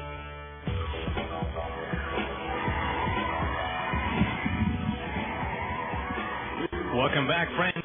Bottom of the 4th inning now. Las Vegas leading 5-0. Heath Totten trying to keep it going. He has given up a single in each of the first 3 innings. In the first inning, after Sorensen singled one out, Kochman bounced into a double play. McPherson single opened the second, but Totten struck out the next 2 and returned the third batter, Brian Gordon, on a ground out. He got the first 2 men on the third before Smith singled, and Sorensen hit a comebacker, and that was that. So Kochman leads it off. Again, Casey Kochman, quite the prospect. He rolled into a 6-4-3 double play his first time up, but is a fellow that the Angels really like. Here's the lineup and the pitch to him. There's a one-hopper to second, gloved by the second baseman, Thurston, who does a 360 and throws him out. Oh, good play by Joe Thurston. That was a hard one-hopper, and not only that, the one-hop it took was a Lulu. It came way up in the air. Thurston reached up and grabbed it, the ball sticking out of his mitt, snow cone style, as he spun around and then got a good grip on it and threw out Kotzman. Oh, good play by Thurston. One out, and the batter, Dallas McPherson. McPherson in his first AAA at bat, single right in the second, and was stranded there. And he was hitting 321 at AA Arkansas. He swings into a high drive to deep center. Repko racing back, looking up.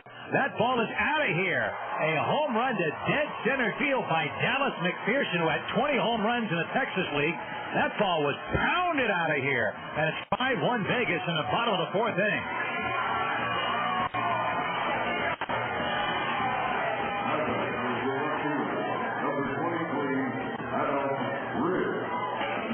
You don't see too many home runs in this ballpark to that part of the yard. Yes, the ball flies here. The altitude is quite high. That's well known. Here's Adam Riggs, the pitch. Breaking ball is low, ball one. But still, that ball was hammered. So McPherson has not wasted any time. He swung at the first pitch in the second and hit a line drive single to right.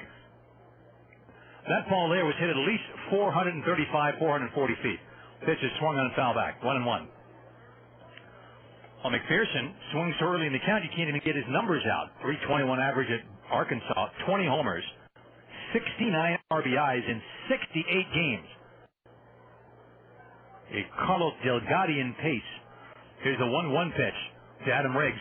He takes a fastball high, 2-1. Riggs struck out swinging in the second. So, he's off to a great start at AAA. A single, a home run, and a great defensive play, robbing Luis Garcia of what would have been a first-inning RBI double. A 2-1 pitch from Totten to Riggs. And a good off-speed pitch is swung on and missed. 2-2 to count. Meanwhile, that 3-3 game Cubs-Cardinals. Lee is also homered for the Cubs. Derek Lee. Kyle Farnsworth pitching relief for Chicago. Jason Marquis, the starter, still in. Now, the Cardinals have gotten a run in the seventh to lead the Cubs 4-3 now. There's a call, third strike on the outside corner to Riggs. Strikeout number 4 for Totten. Riggs has struck out twice, once swinging, and right there looking. And with 2 outs, the batter's Curtis Pride. 5-1 Vegas in the bottom of the fourth inning. Well, the Stingers' offense, respectable. Team batting average of 285. But they just got a whole lot better with McPherson here.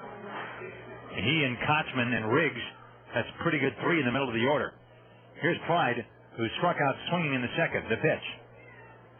He swings at a sinker, fouls it back on the ground. Strike 1. 0-1. So it's now 4-3 Cardinals over the Cubs at the end of 7. Arizona at San Diego, no score, top of the first. Steve Sparks, the knuckleballer, going for the Diamondbacks in San Diego. Is Adam Eaton. Sparks 3 and 4, Eaton 3 and 7. Dodgers Giants, game 2 of that series. Giants winning yesterday 3-2 to move to within half a game of the Dodgers in the National League West. Fastball is a strike, 0-1 to Pride. Kaz Ishihi, who's 8-3, goes for the Dodgers. Dustin Hermanson, the ex-Las Vegas star, going for San Francisco. He's 2-2. Dodgers are 37-30. Giants 38-22. 0-2 to count on Curtis Pride. And Totten wheels and kicks. Breaking ball low and inside ball 1. It's 1-2. The home run has been an issue for Totten this year. He's done a little better of late, but he's still, with that one, giving up 15 on the year in less than 80 innings. 1 ball and 2 strikes. Pride waits. Totten, big leg kick. Here he comes. And the fastball's up and away, ball 2. 2 balls and 2 strikes to count.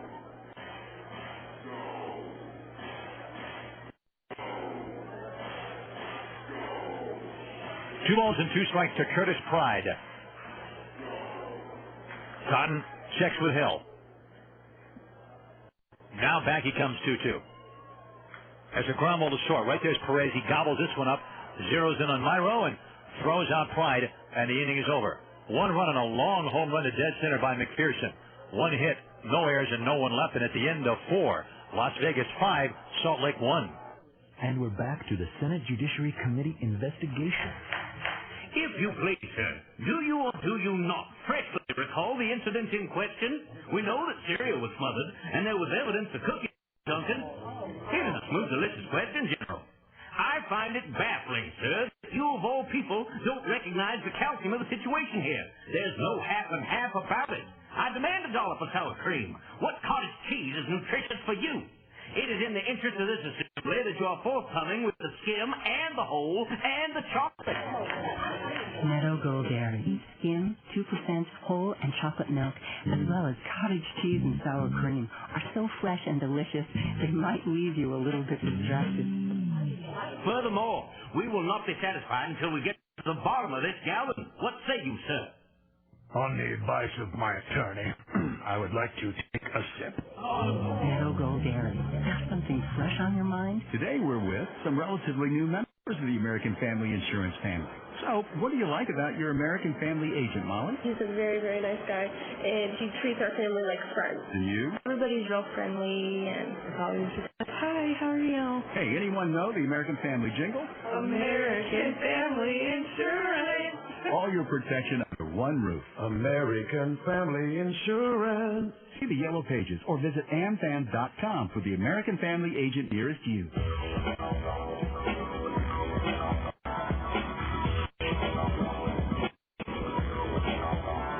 Welcome back, friends, to Salt Lake after 4. The 51s hold a 5-1 lead, but the Stingers, despite trailing, have shown a very impressive debut by their rookie third baseman, Dallas McPherson. Much has been spoken and written about this young man, and in his AAA debut, he has a single, a tape measure home run, and a fabulous defensive play early in the game, diving to the line to take extra bases away from Luis Garcia. Mike Brunet can therefore thank McPherson for the fact that he's not farther behind than he is. As it is, he's down 5-1. Top of the fifth, Repko leads off, and he shows bunt, takes a fast strike on the outside of the belt. 0-1. Repko has struck out and flied out to the wall on the left. Riggs went racing back. Appeared to lose the ball in the sun momentarily, but did make the catch rather awkwardly and bumped into the fence. 0-1 pitch. And Repko swings and misses at a pitch down and away. 0-2. All Las Vegas 51's games live here on Sports Radio 1460 KENO throughout the year and also on the internet at www.sportsjuice.com. The 0-2 pitch to Repko, and he takes a fastball high, 1-2. You can also get the webcast by going to the 51's website, where you can check out the different features and other information on the 51s, www.lv51.com for that. Repko hits a pop-up down the third baseline, Gregorio, and the pitcher, Brunet, and Brunet makes the catch. The ball wasn't hit very high in the air. So Brunet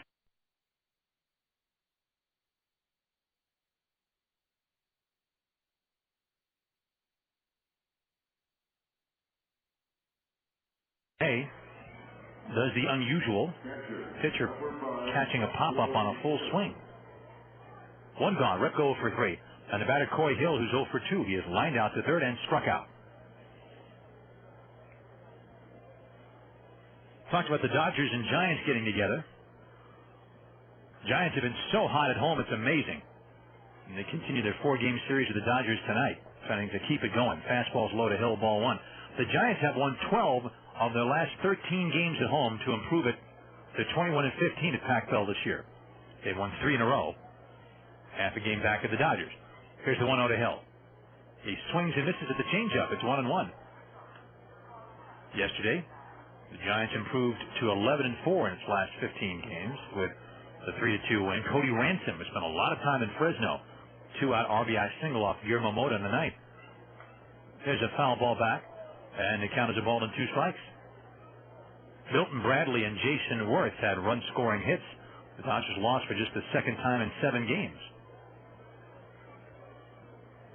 Adrian Beltre has hit in 7 straight and is 12 for 28 during that time for L.A. Edgardo Alfonso, probably the hottest Giant. He also has a 7-game streak. As a high fly ball to left hit well, but Riggs has a play backing up and makes the catch about 5 feet in front of the warning track. 2 down. Hill 0 for 3. And the batter, Chin Feng Chen. Alfonso 10 out of 25, as I said, during that streak. Players not doing so well lately. Cesar Aztur is having an all-star caliber year, but in his last 5 games, he's just 4 for 22. Pedro Feliz of the Giants, 1 for 12. Here's the pitch to Chen. He takes a fast strike on 1. Chen has doubled and scored and singled and scored. A hot hitter in the last 10 days or so is Chen. 5-1 Vegas with 2 outs in the top of the 5th. And Brunet rocks to the motion. The 0-1. Breaking ball that falls in low. A ball and a strike. Dodgers have beaten the Giants 5 out of 7 this year. Paul Shuey pitching not far from here in Ogden, Utah. Here's a 1-1 pitch. Fastball low and outside, 2-1. He will make the second of 3 scheduled appearances for Ogden. And then apparently he had a 10-pitch inning the other night. And then he's scheduled to join the 51s to continue his rehab. High drive, deep but foul, right field side beyond the roof off the bat of Chen to even the count to 2-2. Giants riddled with injuries. Rob Nen, shoulder injury. J.T. Snow out with a knee problem. Brett Tomko, elbow trouble. Jason Christensen, Jesse Foppert. Here's a 2-2 pitch now from Brunet to Chin Fen Chen. Up time call. Gregorio wants to talk about it with Brunet. And tomorrow in Game 3, it'll be Jeff Weaver coming off a win against his old club, the Yankees, taking his 5-7 record to the mound for L.A. in San Francisco against Jerome Williams, who is 6-5. And then on Thursday, that series will conclude. Here's a 2-2 pitch to Chen. Breaking ball, a high drive to deep left, curving down the line, foul, and way back out of play. 2-2. So Chen hit one deep down the right field side, foul, and he pulled that one. Still 2-2.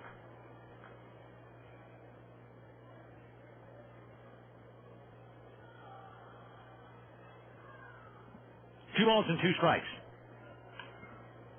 Chen hits a ground ball to second now. Specht has this one and flips it over to first base in plenty of time. So Brunet has his second consecutive 1-2-3 inning. He's retired 7 straight since Myro's RBI double in the 3rd. We're now at the halfway point. To the bottom of the 5th we go. And the score, it is Las Vegas 5 and Salt Lake 1. What's cool? Strutting into a downtown Las Vegas classic like you own the joint. Hitting a casino for some gambling like it used to be. At the tables, on the machines, in the sports book, with better odds, with better limits. Having a meal that'd make the chefs at some of these new food joints on the Strip question their own culinary credentials. Hanging with your friends before catching a headliner in the showroom.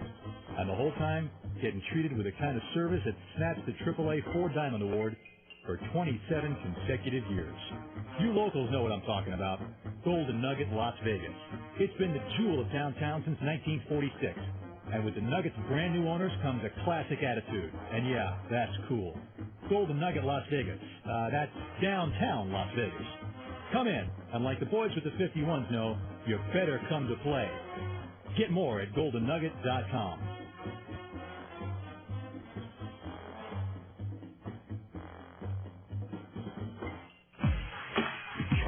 Camden and Oasis Apartment Homes are proud sponsors of the Las Vegas 51. Camden and Oasis Apartment Homes are here to provide you with 37 locations in the Las Vegas and Henderson communities. From studios to 3-bedroom, family-sized apartment homes, there's something to fit anyone's needs and everyone's budget. Stop by any Camden and Oasis Apartment Home complex, or while you're at the ballpark, check out their ad and play ball. Camden and Oasis Apartment Homes, the only choice in apartments.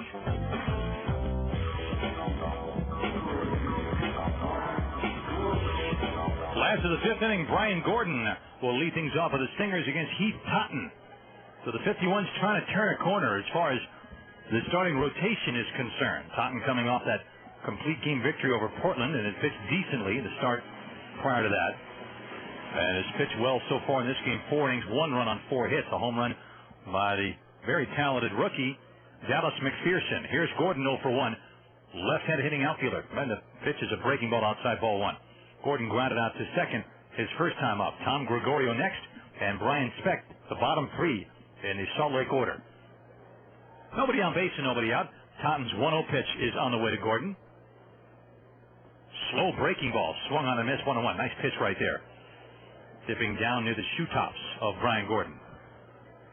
1-1. Totten has not walked anybody. He has struck out 4. And a couple of good defensive plays made behind him as well. Here's the 1-1 pitch. A drive hit to left center field. Chen and Ripko giving chase, and that ball falls in. Chen can't get it. Ripko backhands, plants, and throws, but by that time, cruising into second base is Gordon with a double. Gordon split it right down the middle between Chen and Ripko. Chen tried to lunge and get it, couldn't, with a forehand effort. Repko did a nice play to backhand it and prevent it from going to the fence, and by doing so, he probably prevented a triple right there. Hit number 5 off of Totten. Tom Gregorio, the catcher, who was up with a 3-2 count, fouled off 5 pitches in a row, then struck out finally, and a pitch that was up and in is up now. The pitch from Totten. A high fly ball sliced down the right field line shallow. Thurston and Theodoro. Theodoro wants it into the bullpen, makes the catch about 5 feet into fair territory, and airmails it back into Perez between second base and the mound. Gordon back to the bag at second. 1 out, and the batter Brian Specht.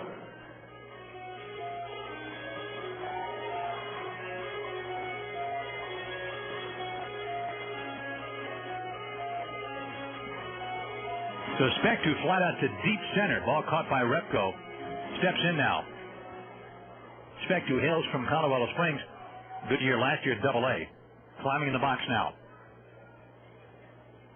And the pitch from Totten. He takes a fastball on the outside corner. Good pitch. Strike 1. 0-1 to count.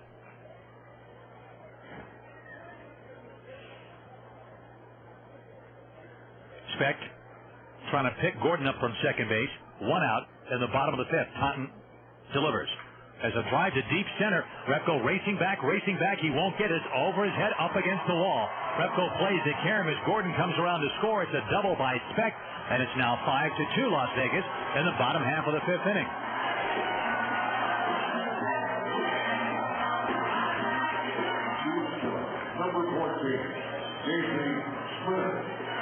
Oh, the Salt Lake Stingers, always tough at home, even though they're not having a good year at all this year overall. Trying to chip away here. They were down 5-0. They now trail 5-2. Hill out for a quick chat with Totten before Casey Smith comes up. Smith 1 for 2 with a single.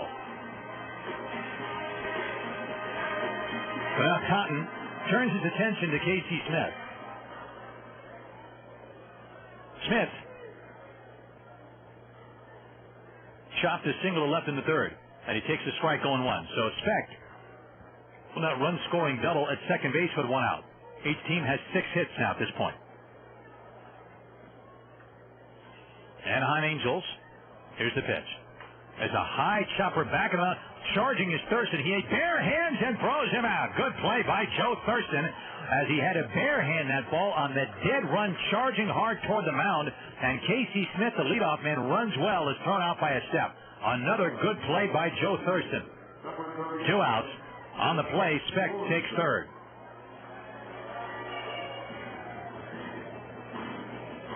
That'll bring up Zach Sorensen, the center fielder. He had singled and hit one back to Totten, who knocked it down, picked him up, and threw him out in the 3rd. 5-2 Vegas in the bottom of the 5th. Off third base is Specht. And the pitch. Sinker down below the knees, ball 1. 1-0 to Zach Sorensen, who is from this area, local guy. Salt Lake last year in the Cleveland organization. He was at Buffalo much of the year. Hit .239 there in 61 games. Was a teammate of Luis Garcia. He hits a drive to left center field. That's going to be in there for a base hit. In to score is Specht, and now it's 5-3 Vegas. And we got a ball game here at Salt Lake in the 5th inning. Sorensen just reached down and sliced that ball on a line in the left field, knocking in Specht, who now stands at first base, 2 for 3, 7 hits for Salt Lake. And here's Kochman, who was hit into a double play and grounded out hard to second on a good play by Thurston. That wicked one-hopper he hit, opening up the 4th inning. He's now the tying run, and plenty dangerous is Casey Kochman. He swings and tips one into the mitt of Coy Hill, strike 1. Kochman was ranked going into the year as Anaheim's top prospect by Baseball America.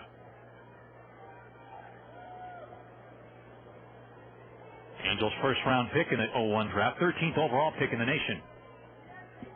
Throw to first base and diving back into safely is Sorensen. 0-1 to count. Kochman has been Anaheim's top position prospect since he signed for a bonus of just over $2 million in 2001. 0-1. Totten gets set. There goes Sorensen. The pitch is low. Throw to second by Hill is on target, and he is safe. The ball rolled behind Perez, backed up by Thurston. Otherwise, he would have been out. That throw was there. Perez trying to hang on to the throw, which was sailing a little bit into Sorensen's path. But the throw beat Sorensen. As the throw was hitting Perez's glove, Sorensen slid in, and Perez couldn't quite hang on to it. So a stolen base, the count is 1-1. Hill with a quick release and a strong throw, but Sorensen in there. Now base hit. Could make it a one-run game. Kochman waiting on the 1-1. Totten's pitch. A high fly down the left field line, slicing toward the corner. That is a foul ball in the corner. 1-2 to count. Kochman's father, Tom, has enjoyed a long career in player development and scouting with the Angels. And as you might expect, he served as Casey's advisor during negotiations. He was considered one of the most advanced hitters in the draft while leading Seminole High to the 2001 National Championship. 1-2 pitch. Breaking ball, a pop-up up the third baseline. Coming in is Bell on the grass to make the catch. And that finishes the inning. Good pitch by Totten. He really jammed Kochman that time. The inning is over, but the Stingers strike twice. 2 runs on 3 hits, no errors, and 1 left. And at the end of 5, Vegas 5, the Stingers 3. Getting tired of the same old kind of sports bar with the same old food, tired atmosphere, and lackluster service? Hey, you'll get your beer. Just wait in line. Well, if you're into the sports bar scene but are ready for a refreshing change from the same old, then the place for you is Carmine's Little Italy Instant Replay. What makes Carmine's Little Italy Instant Replay different? For starters, they feature a full Italian menu at reasonable prices with outstanding authentic Italian entrees and daily specials like penne scallops on Mondays and delicious stuffed salmon on Tuesdays. On Wednesdays, you can enjoy a fabulous 14-ounce ribeye grilled to your liking. And on Fridays, Carmine's Little Italy Instant Replay proudly serves a wonderful osso buco. Now, how many sports bars can do that? So the next time you want to kick back and enjoy the game with great food, head over to either one of Carmine's 2 locations. On the west side at 2940 South Durango off of Edna, and in Henderson on Mark Street near Warm Springs. Carmine's Little Italy Instant Replay, the sports bar with a touch of class. I'm Linda Cohn, Sports Center anchor and ESPN Zone's quality control inspector. That's right, ESPN Zone undergoes my rigorous 16-point inspection process, making it a place where fans come in week after week, game after game. There's the Linda Cohn taste test, where our famous American grill is tasted by yours truly. ESPN Zone's ribs. I'm thinking they could use a little more of our original sauce. Well, Linda, that's your second helping. Linda? ESPN Zone, a taste of ESPN. Top of the 6th inning, they just played the song Macho Man by the Village People. Macho, macho. 5-3, Vegas trying to muscle up on the Stingers. But they led 5. There it is again.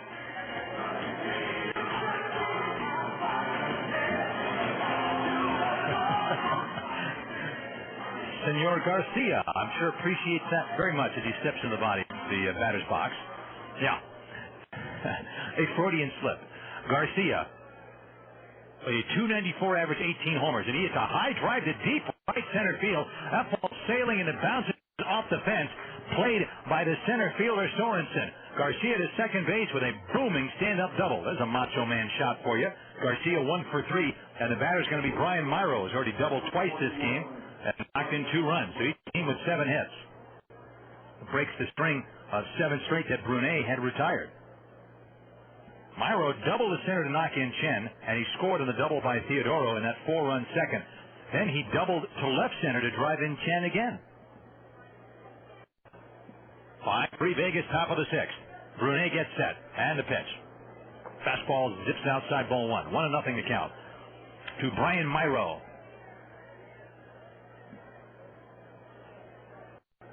Garcia, a modest lead off second base. Smith right behind him. Brunet checks him and comes home. Fastball is high and tight, ball 2. Myro with his 2 doubles has his average up to 250. Again, the RBIs tonight, his first 2 in a Vegas uniform. He hit 268 for Columbus, the Columbus Clippers of the International League prior to the transaction. The pitch. Fastball is a strike near the outside corner. It is 2-1 with Rick Bell waiting his turn on deck.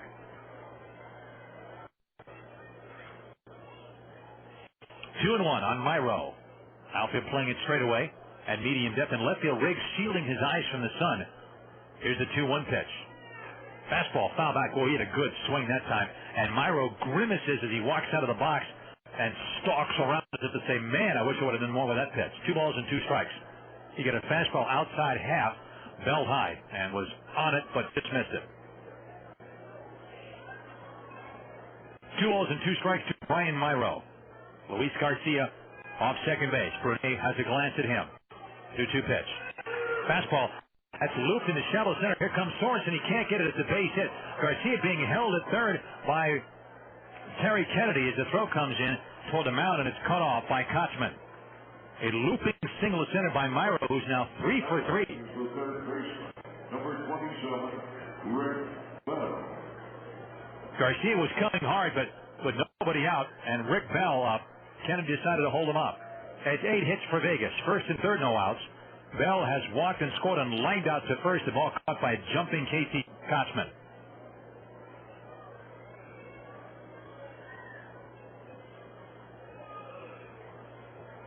So Bell with an RBI chance now. He's hitting .285 with 9 homers and 28 runs batted in. First and third, no outs. Here's the pitch. Fastball to strike on the outside corner, 0-1. Nick Theodoro is on deck. 1 strike to count. Brunet, 0-1. Howie's right foot is on the rubber.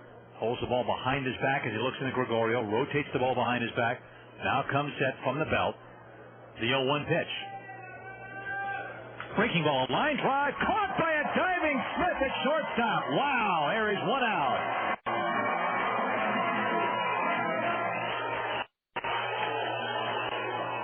Oh, man, what a play by Smith. That was a hard line drive, and Smith, a diving effort to his right, was stretched completely out and caught that one in the webbing of his mitt and hit the ground hard. 1 down. And here's Theodoro, who has doubled in 2 runs and scored, and flied out to shallow right, leading off the 4th his last time up. So an RBI chance for him. 5-3 Vegas, top of the 6th. Vegas trying to at least get the runs back that the Salt Lake team just got. Here's the look and the pitch, and he takes one out, strike on the outside corner, a borderline pitch, and he got the call. It's 0-1. Garcia third base, Myro at first with 1 out. Boy, 2 great plays on the left side of the Salt Lake infield tonight. Garcia robbed by McPherson early, and now Riggs takes a hit away from Bell. There's a fastball strike on the outside corner at the knees, and Theodoro's down 2 strikes and steps out. 0-2. Brunet trying to work out of it. Garcia doubled, Myro the flared single, and Bell line drive and a great diving catch by the shortstop Casey Smith. 0-2 pitch. Breaking ball in the dirt, smothered by Gregorio. 1 ball and 2 strikes.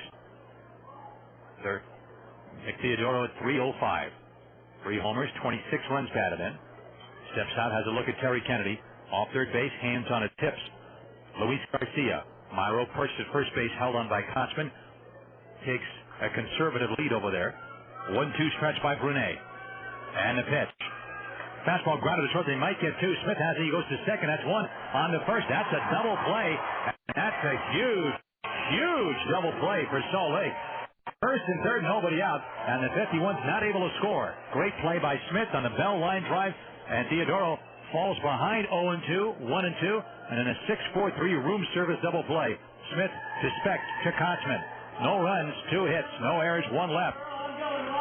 The momentum now strictly in the Stingers' favor. We go to the bottom of the 6th inning. Las Vegas 5, Salt Lake 3. Imagine your next vacation. If you're looking to escape to a far-off island in the South Pacific, take a cruise in Mexico, Hawaii, or Tahiti, or just vacation abroad your own private cruise charter yacht, then you need to check out TahitiPD.com and join the club today. It's your fastest way to earn a free vacation. And if you enter LV51 as a referral code when you join, you'll receive an additional chance to win a free 3-day Carnival cruise to Mexico each month through August as a 51 fan. TahitiPD.com is a proud sponsor of your Las Vegas 51s. So visit their website after the game and start earning your Tahiti bucks towards that free vacation. No purchase required to join or participate in the free trip drawing. Make your dream of a vacation a reality at TahitiPD.com. That's www.tahitipd.com. Courtesy GMC is Nevada's #1 GMC dealership, located in the Centennial Center, right next to Walmart. Courtesy's 100,000 square foot commercial, fleet, and retail dealership has the vehicle you want right now. Choose from GMC, Pontiac, Buick, or hundreds of used. Courtesy GMC, just off US 95 and the 215 West exit in the Centennial Center. Dealer number 24877. Welcome back, friends, to Salt Lake City, bottom of the sixth inning. And Las Vegas leading by a score of 5-3, but they were leading 5-0 at one point. And now that lead has been shaved to 5-3. And not only that, for the 51s, first and third, nobody out, top of the sixth. And they could not get a run in. Thanks largely to the play by shortstop Casey Smith and a sizzling line drive by Rick Bell that looked like it was going into left field. Fastball foul back, strike one by the terrific young prospect who's up now, Dallas McPherson. In his first AAA game, he has singled, homered to center, had a great diving play on Luis Garcia ground ball down the third baseline early in the game. And so he's batting 1,000. Here's the 0-1 pitch. A line drive fair down the right field line toward the corner. Theodoro trying to play the carom. Kochman on his way for second base. He's there, and he is a triple away from the cycle in his first AAA game. My goodness, he is hitting rockets. I mean, there is nothing soft about any of these balls that he's hitting.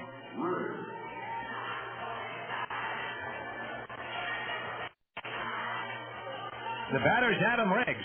That ball was hit like a retro rocket. Boom! And it just was fair by about a foot, and it went to the right field corner. Really a good play by Theodoro. It's a tricky right field corner here. It has several angles, and he got to it nicely. Otherwise, McPherson might have been on third base. Here's Adam Riggs. He's the tying run. Eric Knott gets up in the Vegas bullpen, and the pitch to Riggs. He takes low ball one. 1-0 to count. A name you might want to remember. Dallas McPherson. Whether or not you are into the fantasy league business. Riggs hitting 300, 11 homers, and 39 runs batted in. No relation to Eric of the 51s is Adam Riggs. The 1-0 pitch. As a line drive in the center, here comes Repko. It's a base hit. Around third is McPherson. He's being held up as the throw comes in, and the Stingers are in business again in the sixth inning. First and third, and nobody out. The batter's Curtis Pride, who has struck out and grounded out to short. Though again, the momentum continues in Salt Lake's favor. It began on a home run in the fourth by McPherson. It made it a 5-1 game. Here comes Terry Kennedy. Then they got two more in the fifth to keep it going.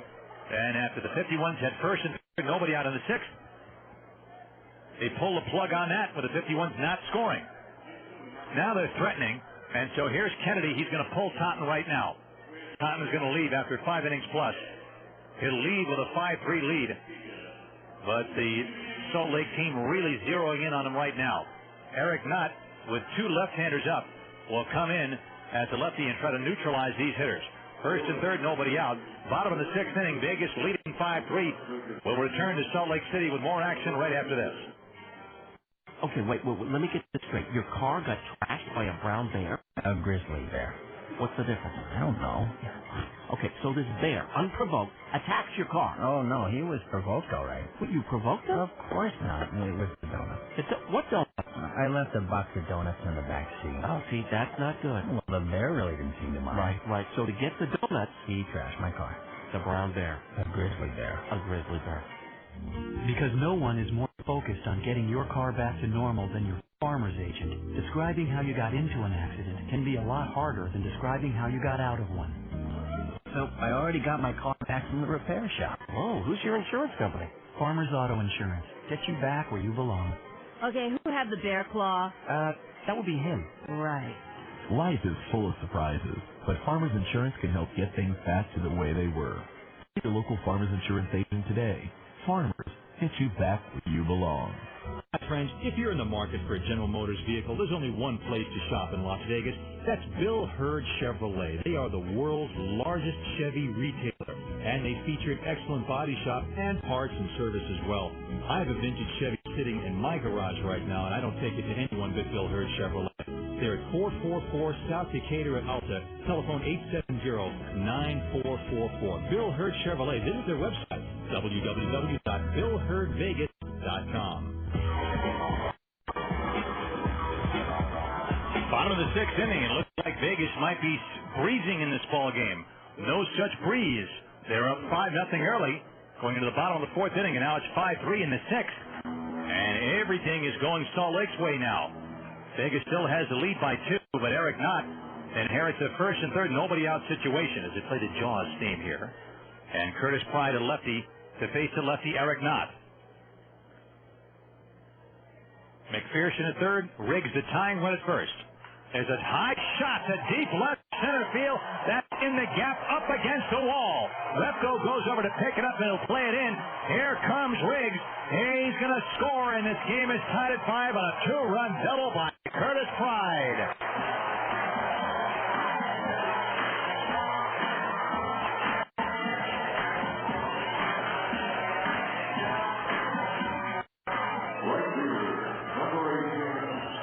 Just like that, it's a tie game.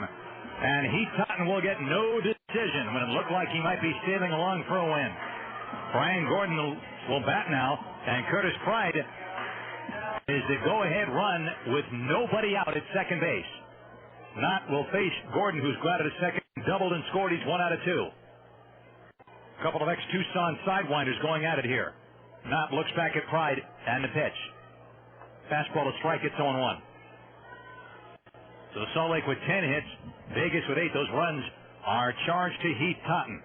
Pride really laced into that ball. McPherson scored easily. Riggs around there scoring without a throw. There's the 0-1 pitch to Gordon. He tried to bunt. He tipped it, threw out to second base. Caroms off of Perez in the center field. And down to third goes Curtis Pride.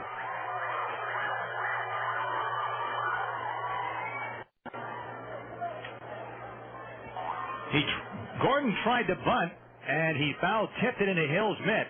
Pride was way off second base, entirely too far. A better throw probably would have picked him off, but it bounced.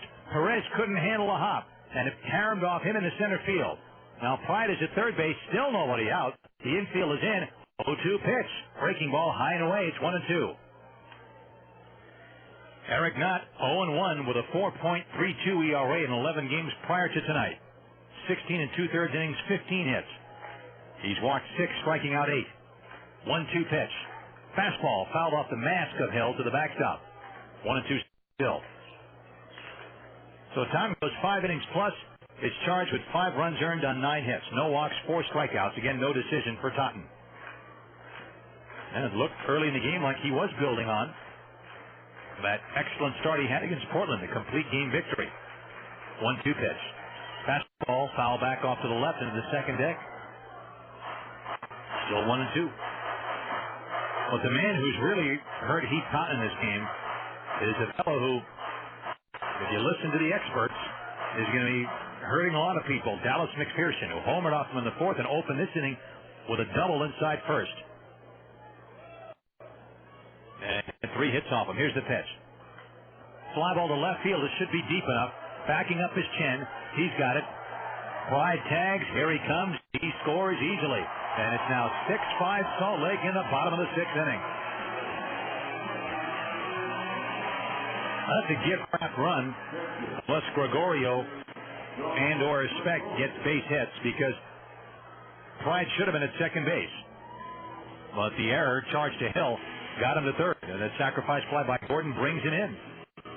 Throughout the season, the biggest reason, but people who have observed this Salt Lake team play say that they have the worst record in the league, 20 games under 500 at 26-46. Making too many mistakes in the field, plus very poor pitching. Here's Gregorio. He sends a high fly ball down the left field line. Here comes Chen. Chen at the line, and he makes the catch right on the chalk.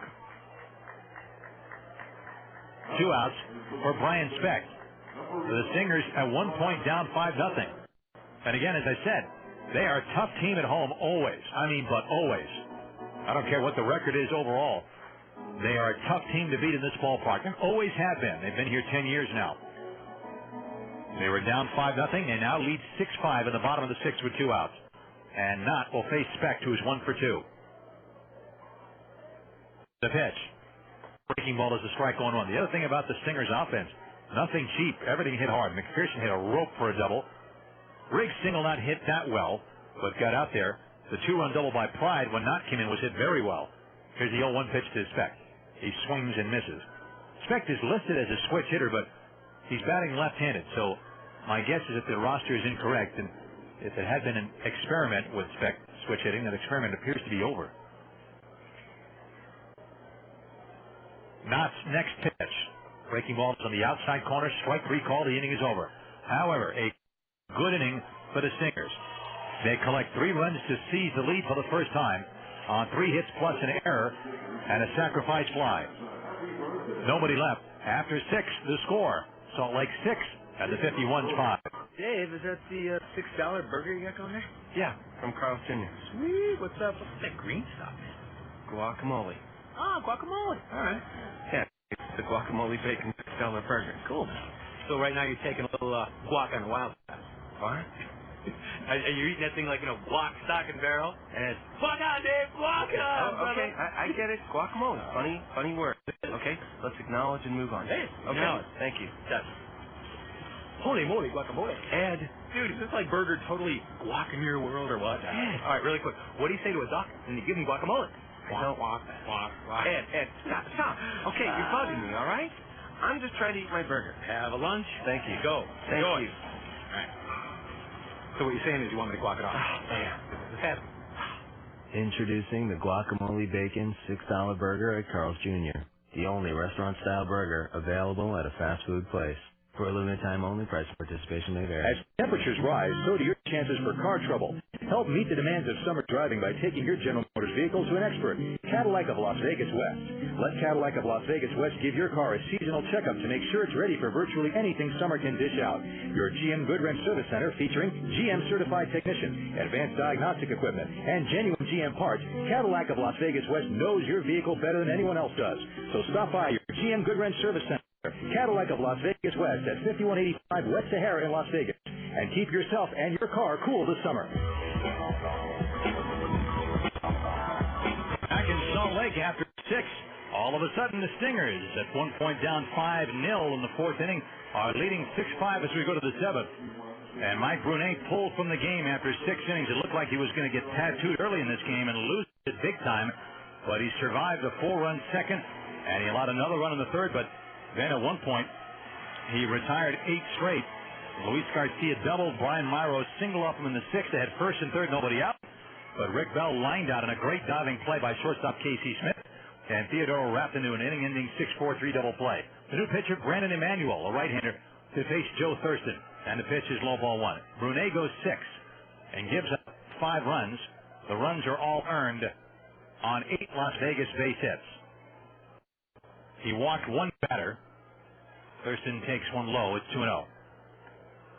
The one man he walked was Rick Bell in the 2nd, who eventually scored. And he had 5 strikeouts and can win the game or have no decision. He can't lose it. The 2-0 to Thurston. He takes a strike on a fastball. 2-1. Thurston has grounded a first and struck out in the 4th against Mike Brunet. So Brunet has a chance to win for only the 2nd time in 12 appearances. Thurston swings and misses, and the count is now 2-2. Brandon Emanuel, who pitched here last year, is 0-5 with an ERA of 8.83. Way up there. It's his 13th game. He was a starter. This is the 6th time he's pitched in relief. 2-2 pitch. Thurston grounds one foul over the first base dugout, back in the 2nd row. 2-2 still. Antonio Perez next, then Jason Repko in the top of the 7th inning. Vegas trying to avoid seeing one get away in Salt Lake in the opener of the trip. They were up 5-0. They trailed by a run. 2-2 pitch. Thurston swings and misses and strikes out at the breaking ball. 1 out, of the batter is Antonio Perez. Emanuel has just been torched this year. 35 2/3 innings, 62 hits. Which means, if you put a calculator to that, the PCL is hitting .378 against him. He's walked 13, striking out 29. Allowed 9 homers also. He's allowed a home run every 4 innings. Here's a pitch to Perez. Fastball high and tight, ball 1. Perez has struck out, singled in a run and stolen a base, and grounded out to 2nd in the 4th against Brunet. Brandon Emmanuel. The 1-0 count on Perez. And his pitch. He checks his swing, and he tipped it into Gregorio's mitt. Strike one. I don't know if the pitch would have been a strike otherwise, but Perez did check his swing, and when he checked it, the ball nicked that and ended up in Gregorio's glove. 1-1 strike is the count. And Emmanuel's 1-1 pitch. He takes a fastball low. 2 balls and a strike.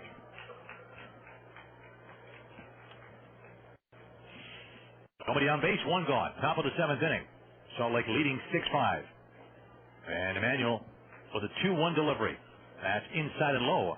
It is 3-1. Jason Repko hitting loose in the on-deck area. 51s came out really breathing fire in this game with a 4-run second. 3 doubles. Chen, Myro, and Theodoro. Here's the 3-1 to Perez. Fastball up and in, ball 4. The tying run is aboard now. 1-out walk will bring up Repko. Certainly to this point has been an entertaining game from the fan standpoint.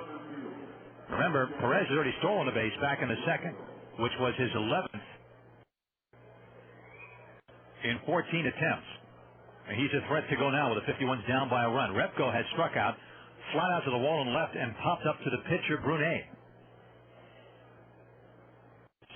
6-5 Salt Lake with 1 gone in the top of the 7th. Emmanuel ready. His pitch. That's a little low, ball 1. 1-0 is the count.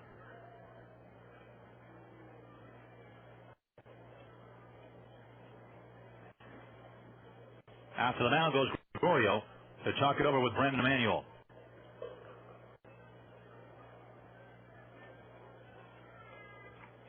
Emmanuel, second-round pick by the Angels back in the 98 free agent draft. Makes his home in Panama City, Florida. 6'3", 210. 28 years old. The 1-0 pitch to Repko. Now a throw to first base, and Perez is back in there. Might have been part of the reason Gregorio went out there, just to remind Emmanuel to keep an eye on Perez, who can run. Last year, as a starter mostly, Emmanuel was 6-10 here with a 5.14 ERA. And split the 0-2 season between AA Arkansas and here in Salt Lake. The 1-0 stretch. And again a throw to first. Perez diving back in again.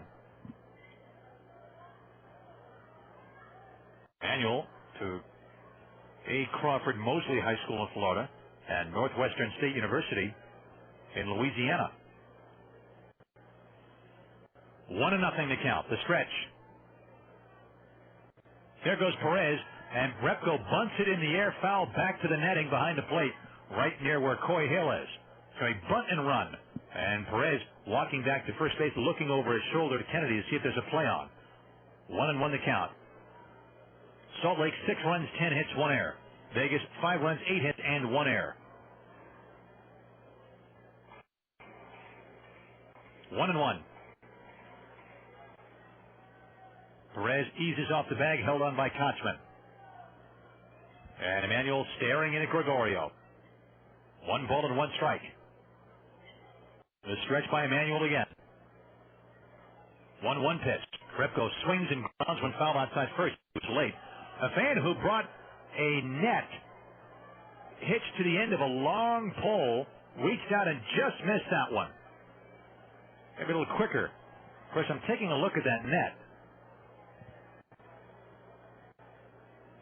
I don't know if that net is going to work. Looks like the way that thing is stitched, you couldn't catch anything much smaller than a flying barnyard in that thing. 1 ball and 2 strikes to count. So stretch again by Emmanuel. The 1-2 pitch to Repko. He swings and misses and strikes out at a low pitch. He took a one-handed cut at it. 2 outs, and the batter's Coy Hill. Hill is lined out, struck out, and flied out.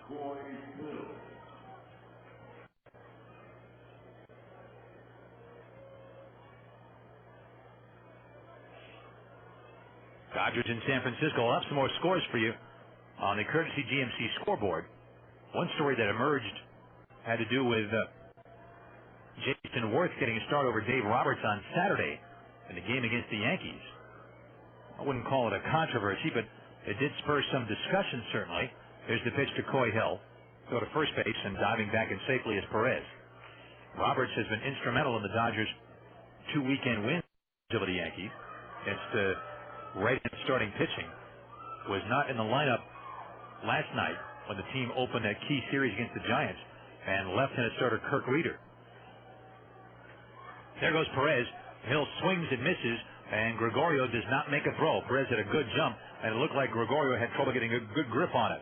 So Perez steals second. It's his second steal of the game and his 12th of the season in 15 attempts. 0-1 on Coy Hill.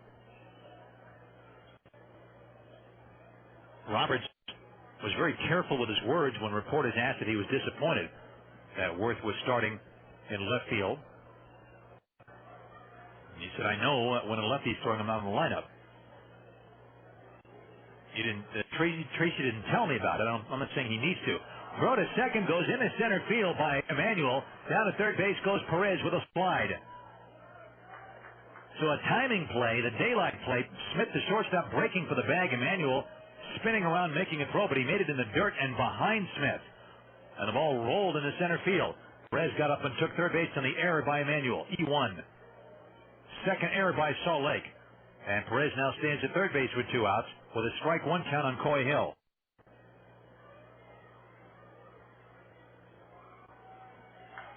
Hill grounds one foul outside first. And the guy with the net reached out and missed that one too. He's 0 for 2. George Hendrick is looking at the fellow over there. Hendrick is saying something to the guy now, smiling and laughing. I think he's saying that's 2 you missed. 0-2 to count. Here's the look now. Manuel's 0-2 pitch. Hill trying to hold up on a low breaking ball. He goes around, strike 3, and the pitch in the dirt. So Manuel strikes out the side despite the ERA of nearly 9. We're in the stretch half of the 7th inning. No runs, no hits, 1 error, and 1 left. After 6.5, it is Salt Lake 6, 51's 5. Thank you, Diane. That's quite a story. Well, thanks, Bob. Now, let's turn the time over to Steve with our 5-day forecast. Steve, what's coming down the pike? Well, Bob and Diane, it looks like we have quite a wholesome week ahead in the western region of the Cereal Bowl. Right here, things are looking pretty creamy. But wait, here comes a cold front. Looks refreshing. Precipitation from the North Gallant should drench a delicious 3 inches. Oh, and the next day, we get a great big homogenized whole milk storm sweeping in. It should make for great recipes on the weekend with a lot of sour cream on top. But that's all right because we could use the calcium. Meadow Gold Dairy. Skim, 2% whole and chocolate milk, as well as cottage cheese and sour cream, are so fresh and delicious they might leave you a little bit distracted. What does the milk hold for next week? Should be chocolate from here on out. Back to you, Diane. Sounds delicious, Steve. Very good, Diane. Some way to milk it, Bob. Meadow Gold Dairy. Got something fresh on your mind? Don't miss the Jim Rome Show. Weekdays at 9 a.m. Why? What are you afraid of? Only on Sports Radio 1460 KENO Las Vegas. There is no doubt that Vista Chevrolet offers the hottest prices under the sun. Clear and simple. That's right. Vista Chevrolet, home of Mr. Goodwrench, features the best in sales, service, and Chevrolet parts. Conveniently located at US 95, exit 90 Viet Ann Road. Vista Chevrolet is open Monday through Saturday, 8 a.m. to 10 p.m. Call them 967-5686 or visit their website at www.vistachevy.com. Vista Chevrolet. Welcome back, friends. We're here in Salt Lake City, bottom of the 7th inning. Vegas has squandered a 5-0 lead, and they trail now by a score of 6-5. And in a moment, more scores on the courtesy GMC scoreboard. 4,922 to paid attendance here for tonight's opener of this 4-game set. Eric Knott will face the top of the order Casey Smith, Zach Sorensen, and then Casey Kochman. Knott came in with runners at the corners and nobody out in the 6th to try to bail out Heath Totten with 2 lefties coming up. And the 51's leading by 2, 5-3. The pitch is a fastball high and outside for ball 1. But Curtis Pride crossed up that particular piece of strategy by doubling in McPherson and Riggs to tie the game. Took third on Hill's throwing error and scored the run that makes the difference in the game now on the sacrifice fly by Gordon. That run unearned. Pitch is outside 2-0 to Smith, who has flat out singled and grounded out to second on a great play by Thurston in the 5th inning. 2 balls and no strikes. Eric Knott delivering the next one. That fastball sinks in low. It is 3-0.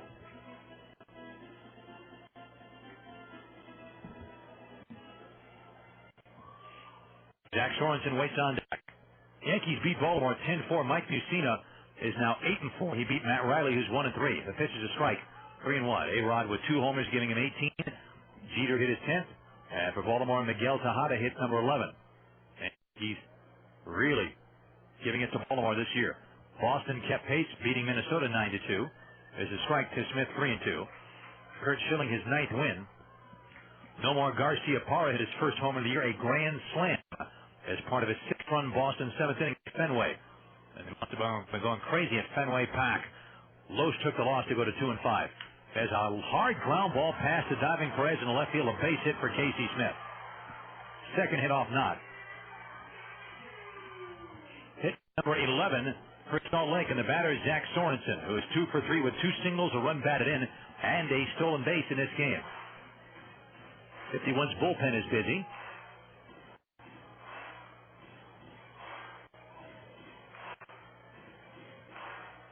And Giovanni Carrera is throwing. Tampa Bay won again. They've won 12 in a row, have the Devil Rays. What a story. They beat Toronto 5-1. Harper got the win to go to 2-0 over Patty Jenkins, who's 2-7. Throw to first base and Smith back in.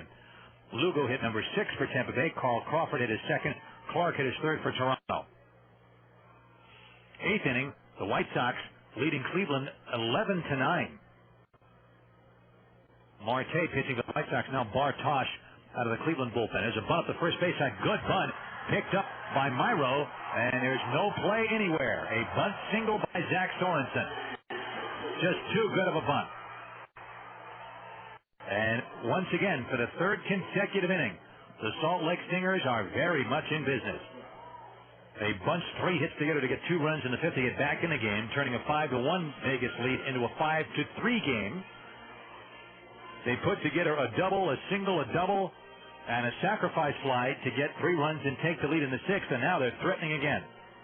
Nice bunt by Sorensen. Knott and Myro were converging on it. Myro picked it up and wanted to throw to Thurston covering, but Thurston was there, but Sorensen got there first. There's a breaking ball, high ball 1 to Kochman. Now you got major trouble. 2 big sticks, Kochman and McPherson, who's on deck. 2 on, nobody out. Smith at 2nd. Sorensen is first. It's 12 hits for Salt Lake. The 1-0 pitch. He tried to hold up on a breaking ball. He tipped it into Hill's mitt. He checked his swing, but he tipped it. It's 1-1 to Kochman, who was hit into a double play. Grounded out hard to 2nd and popped out to 3rd in the 5th, facing Totten in the 5th inning, his last time up. 1 ball and 1 strike to count. Kochman waits. The pitch from Eric Knott. No, he steps away. 6-5 Salt Lake. Kochman did get charged with an error, just found out between innings, on a foul pop fly off the bat of Garcia in the 3rd inning, which fell in. Foul, and Garcia ended up striking out anyway. Breaking ball, did he go? They want to appeal and check swing, no swing, says third base umpire Cameron Keller. It's 2-1.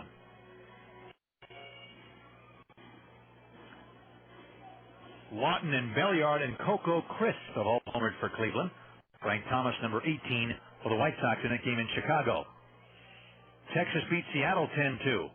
Ryan Drees got his 4th win over Clint Najad, who's 1-3 since coming up from Tacoma. There's a tapper in front of the plate picked up by Knott. He spins and throws to first base, and barely on the bag was Myro, and Knott is down on his back, slow to get up. Here comes Jason Mankey to check him. Remember, Knott hurt his ACL and was out on the early part of the season with that. He's on all 4s, and he does not look like he's in good shape at all. Knott got the ball, went spinning around, and threw to first base. The throw was pulling Myro off the bag, but Myro stayed on, kept his toe on for the out. Now, Knott is up and limping badly, and both Jason Mankey and Terry Kennedy have to help him off the field. I don't know if that's a recurrence of that injury from spring training or not. But Eric Knott is going into the third base dugout, and he looks like he's in severe pain right now. So Giovanni Carrera is going to come in from the bullpen to face Dallas McPherson. There's a break in the action in Salt Lake in the bottom of the 7th inning. 6-5 Stingers. Back with more after this. All right, you can stop it. Huh? Stop what? You know what? You're worried about your long-distance bill, aren't you? No, what? No. Yeah, how'd you know? You're doing that thing you do when you worry. What thing? just sign up for SBC all distance service. Why? Because then you wouldn't worry about your long distance bill and you wouldn't do that thing. What thing? $48.95 a month, flat rate, unlimited SBC local and long distance calling. That sounds pretty good. Hey, look, you stopped doing it. Oh, yeah. You mean the thing with my toe? Your toe. Shouldn't have said anything.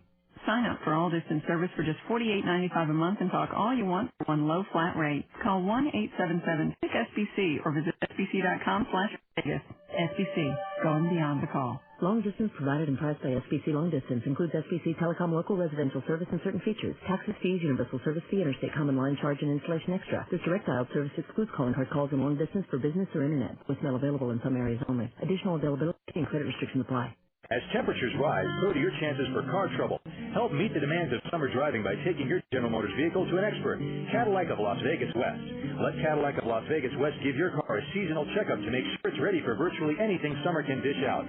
Your GM Goodwrench Service Center featuring GM certified technicians, advanced diagnostic equipment, and genuine GM parts, Cadillac of Las Vegas West knows your vehicle better than anyone else does. So stop by your GM Goodwrench Service Center, Cadillac of Las Vegas West at 5185 West Sahara in Las Vegas. And keep yourself and your car cool this summer. We're in the bottom of the seventh inning. Salt Lake leading 6-5. Eric Knott had to leave after injuring himself, and I'm not sure if it's the recurrence of the ACL or a knee problem or ankle or what it was, but he had to be helped off the field by Terry Kennedy and trainer Jason Mankey.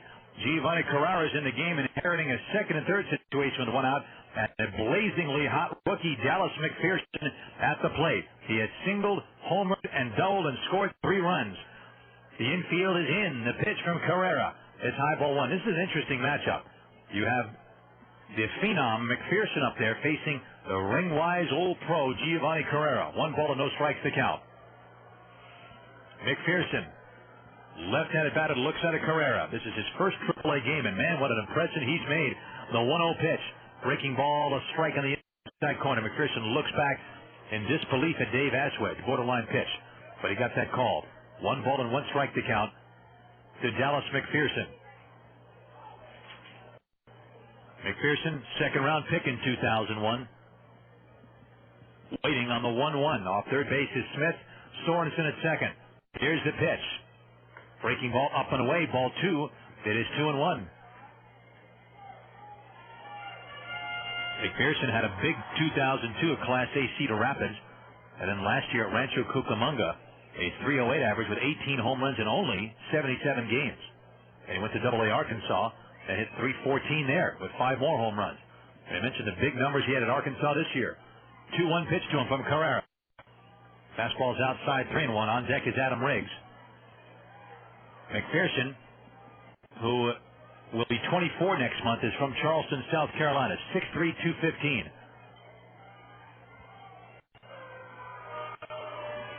And now they're going to go ahead and block him intentionally. So Hill held out the left arm and took the intentional pass, the intentional ball 4. And they didn't want to mess with McPherson. That walk loads the bases with 1 out for the right-handed swinging Adam Riggs, who has struck out twice, singled. He was the last man Tottenham faced when he singled center in the 6th inning. And he ended up scoring on the 2-run double by Curtis Pride. That was the tying run. So now the bases are loaded with 1 out in the bottom of the 7th inning. Salt Lake leading 6-5. And Carrera, out of a stretch, will pitch to Adam Riggs. 2 veterans going head-to-head. There's a breaking ball lifted foul to the right. That one is going to go off the hands of a fan in the front row of the second deck. Uh-oh. He'll draw the boos here. The Boo Birds are here in Salt Lake. 0-1. Texas beat Seattle 10-2. Mentioned Breeze over Nejad in that game. Olerud a home run for Seattle. Ron Barajas hit 1 for Texas. Here's the 0-1 pitch to Adam Riggs, hitting .303. He's got good power. The pitch from Carrera. Fastball foul back, and it's 0-2. He's got 11 home runs. Kansas City beat Detroit 8-1. Jimmy Cowell got the win. He's 4-4 over Mike Maroth, who's 5-5. Nate Field with a second save. And the 2 guys mostly brought up in trade talks lately, or so they say, for Kansas City, Mike Sweeney and Carlos Beltran, both homers. Sweeney number 11, Beltran number 14 for the Royals. 0-2 stretch by Carrera. Bases loaded, 1 out. Here comes the pitch to Adam Riggs. And a breaking ball sweeps outside, backhanded by Hill. 1-2 is the count. Smith is at third. Sorensen is at second. McPherson at first with one out. 6-5 Salt Lake in the bottom of the seventh inning. Fourth inning, Anaheim 4, Oakland nothing behind Barcelona. Tim Hudson started that game for Oakland. 1-2 pitch is coming. Slider line to left. That is a base hit in to get it. It's Chen. He's got it. They'll fire for the plate. 1 run scores, and that's all. Held at third base is Sorensen, and it's now 7-5 Salt Lake.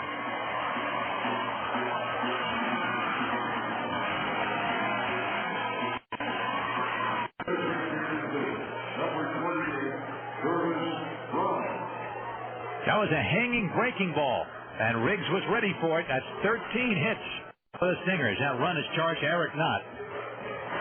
So now you have Sorensen at third base, and McPherson at second, Riggs at first. He's now 2 for 4. And again, he always seems to do well when a Dodger affiliate comes to town. Here's Pride, 1 for 3 with a big 2-run double off of Knott in the sixth. He later scored. Here's the pitch.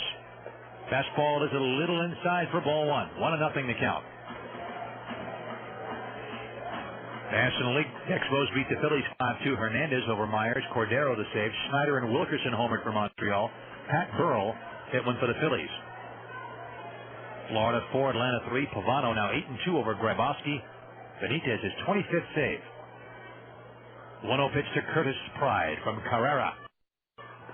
Fastball low, 2-0. Mets beat the Reds 7-4. John Franco his first win of the year over Paul Wilson, who lost for the first time. 7-1. Braden Looper his 13th save for the Mets. Who had home runs from Mike Piazza, number 16. Cliff Lloyd, number 7. Adam Dunn hit his 20th for the Reds. Milwaukee beat Colorado 6-2. Davis over Lopez. Todd Helton his 13th home run for the Rockies at Miller Park in Milwaukee. 2-0 pitch. Pride tried to hold up, and he went way around on a fastball. Strike 1. 2-1 the count. 7-5 Salt Lake. At one point, Vegas was up 5-0. Pride trying to pad the lead a little bit more. Sorensen, who runs well at third. McPherson at second. Riggs at first base with 1 gone. 2 balls and 1 strike to count. Carrera check signs with Hill. Downfield straight away for Pride. Infield at double play depth, except Myro at first is in tight. Here's the 2-1. That's a foul ball off the left back out of play. Strike 2. It is now 2-2. Houston held on, beat Pittsburgh 5-4. Roy Oswalt now 5-6 over Chris Benson, who is 5-7. Brad Lidge to save his second. Jason Bay, a home run for the Pirates, his 7th. And the Cubs got 2 in the 8th and beat the Cardinals in St. Louis 5-4. Kyle Farnsworth the win in relief to go to 3-3 over Jason Isringhausen, who is 3-2. LaTroy Hawkins his 9th save in that game. 2-2 pitch to Pride. He fouls it back off to our left up here. 2-2 still. Moises Alou home run number 18 in that game, and Derek Lee hit his 11th for the Cubs. 2 balls and 2 strikes to Curtis Pride.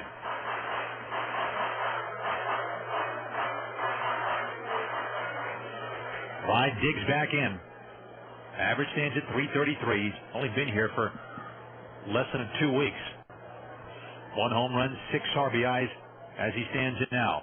Carrera from the stretch. 2-2 pitch is on the way. That's in the dirt, blocked by Hill. So now a very big pitch coming up. Full count with 1 out of the bases loaded.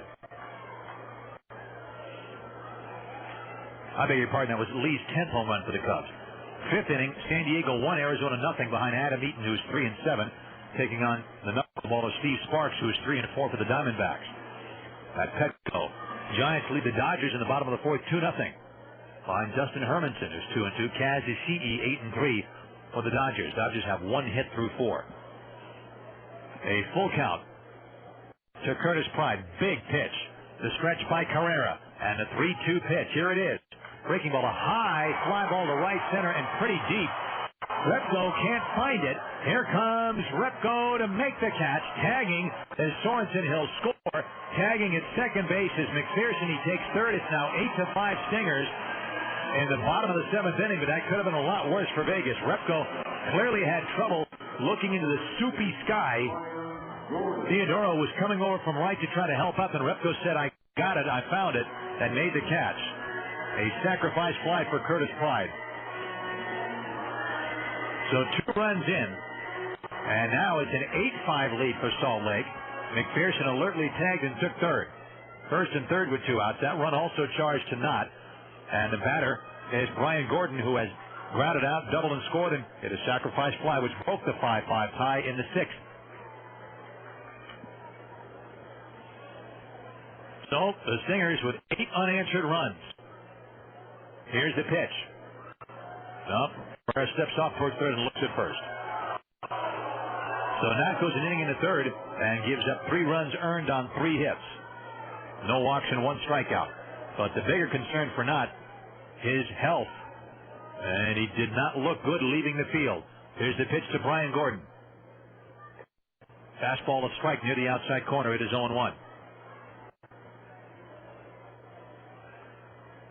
The big story in Major League Baseball, without a doubt, the Tampa Bay Devil Rays, 12 consecutive wins. Where will it end? 0-1 to count to Gordon. Carrera set. The strike 1 pitch for the runners at the corners and 2 outs. Fastball up and away. It's 1-1. In this case, not even a poor outing by their starting pitcher could derail them. Beat Toronto 5-1. Julio Lugo and Carl Crawford at home runs. Chad Gaudin was the starter. He was lifted after walking 4 batters in the first inning, but 4 relievers went the rest of the way for a 3-hitter. Well, you know you're going well when that happens. The Devil Rays win again and get their 13th straight. They'll also be at 500. They're 33 and 34 if you're winning this game. The pitch is up and away, 3-1 to Gordon. Tom Gregorio on deck. In their last 29 games, the Devil Rays are 23 and 6. If you go back to June 18th through the 30th last year, when the Diamondbacks won 12 in a row, last time the Major League saw a streak that long. Here's the pitch to Brian Gordon. Carrera brings it home. He hits a fly ball to left field, hit well. Going back is Chen. Still going back at the warning track. He's at the wall. And that ball is going to be at the fence and hauled in by Chen at the base of the fence. Chen turned awkwardly and reached up and grabbed it. And it was hard to see at first whether or not he had caught it, but he did hang on to it. And the inning is over. What a close call for the 51s there. Nice play by Chen at the base of the ball in left field. But the Stingers add to their lead with 2 more runs in the bottom half of the 7th inning on 3 hits. No errors. They leave 2. We go to the 8th inning. Salt Lake 8, the 51s 5. I've never seen a lineup quite like this one. The kitchen is loaded. The placemats are set. The bowls are on the table. He sees his granola crunch. He grabs the door. He swings. It's Anderson's Dairy Milk all the way. Nothing makes breakfast taste better than milk. Over cereal with eggs, toast, and jam, or add some chocolate and shake things up. Here's our pitch. Milk. It's a real team player. From Anderson Dairy, the dairy experts. If some of you played Little League, you've probably been part of a game-winning home run or a rally-ending strikeout. Well, kids, here's a strikeout that's even worse than losing a game in the bottom of the 9th inning. I call it the smoker strikeout, because if you smoke cigarettes or chew tobacco, you're striking out in the biggest game of all, life. Did you know that cigarettes contain the same ingredients that make products like rat poison, insect spray, motor oil, toilet cleaner, and even the chemicals that come out of the exhaust pipe of your parents' car? Not to mention nail polish remover, mothballs, and the same lighter fluid your dad uses when getting the barbecue fired up in the backyard? Now, if you think you can become a major league ball player someday with all those chemicals in your body, think again. Kids, there's just nothing worse for your body than smoking cigarettes. So next time somebody offers you a smoke, remember what Cosmo, the Las Vegas 51s, and yours truly say when we talk about smoking. Smokers strike out. Brought to you by the Police Athletic League and the Las Vegas 51s. Top of the 8th inning, the 51s at one point up 5-zip, now down 8-5. Will try to bounce back against Brandon Emanuel, who came in with really rotten numbers. But despite that, he did strike out the side in the 7th inning. He did walk Antonio Perez, but he struck out Joe Thurston, Jason Repko, and Coy Hill. And Chin Fin Chen leads it off, followed by Luis Garcia and Brian Myro in the top of the 8th inning. Here is the pitch. And it's a breaking ball, low ball 1. Don't forget, fans, also, I want to remind you about the chance to win tickets to a 2004 World Series game, courtesy of General Motors. Chen swings and fouls it off, strike one. 1 ball and 1 strike to count. As part of the Las Vegas 51's Choice World Series sweepstakes, and here's how it works. All you have to do is head over to any one of 7 participating General Motors dealerships in the Las Vegas area and find the sign-up box and the form. Here's the 1-1 to Chen. He swings and misses at a very high pitch. He tried to tomahawk it. Instead of 2-1, the count is 1-2. Chen steps out of the box. 8-5 stingers here in the top of the 8th with nobody on and nobody out. And I'll tell you what the dealerships are in a moment. Here's the 1-2 pitch to Chen from Brandon Emanuel. And the breaking ball and the dirt ball, too. It is 2-2. Bill Hurt Chevrolet is one of them. Decatur and Alta. And Vista Chevrolet is another one up at US 95 and Ann Road. There's a 2-2 pitch to Chen. Breaking ball is low. It is 3-2. You can also go to Cadillac of Las Vegas on East Sahara. Cadillac of Las Vegas West on West Sahara. Desert Pontiac GMC, which is in Henderson in the Valley Auto Mall. On Gibson, there's a ground ball to the hole at short. Backhanded by Smith. He comes up throwing, and he gets Chen by a step. 1 down. Nice play by Smith. Batter Luis Garcia. You can also go to Desert GMC Buick on West Sahara. And you can go to Courtesy Pontiac off the Centennial Center Parkway. So the Centennial Parkway, and any of those 7 will have a sign-up box either in the parts or service department or up front by the cashier.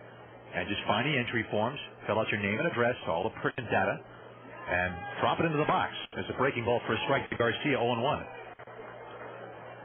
And in September, we'll have a drawing, and a lucky fan will win tickets to a 2004 World Series game. 1 pitch to Garcia. He takes low and outside ball 1, 1-1.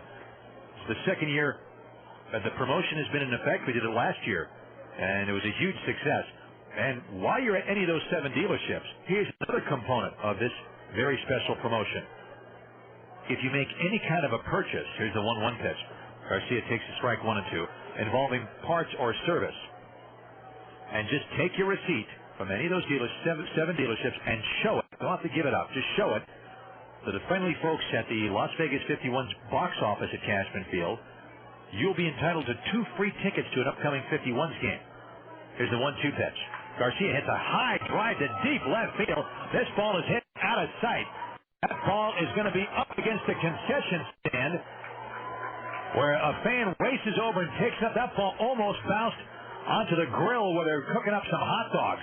My goodness, a long home run by Luis Garcia, and the Salt Lake lead is cut to 8-6 here in the 8th inning. Solo shot of Emanuel is the 9th Vegas hit, and it brings up Brian Myro. For Luis Garcia, home run number 19, RBI number 47. And here's Myro, who's 3 for 3, 2 RBI doubles and a single and a run scored. 8-6, Salt Lake in the top of the 8th inning. 51's trying to answer. Here's the pitch. Fastball, high ball 1. 1-0 to count. Las Vegas 51's Choice World Series sweepstakes. Your chance to win. The winner last year got to attend a Yankees-Florida Marlins game. They had a great time. Fastball's outside, and the count is 2-0.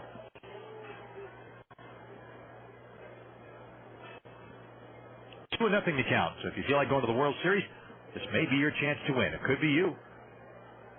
You can avoid having to go to eBay for tickets and spending a lot of money. Here's the 2-0 pitch. Myro takes high and outside, ball 3. 3 balls and no strikes to count. So the momentum was strictly in favor of the 51s early in the game, and Salt Lake seized control in the middle innings, and Vegas trying to turn it around again. The 3-0 from Myro, and he takes a strike. It's now 3-1. He was taking all the way. Rick Bell waits on deck. 3 balls and 1 strike. Myro with his 3-hit night is up to 286 in a Vegas uniform. 3-1 pitch. He hits a ground ball to first. 2-hop and picked up nicely by Kotzman on a bad hop, and he flips it to Emanuel covering in time for the out.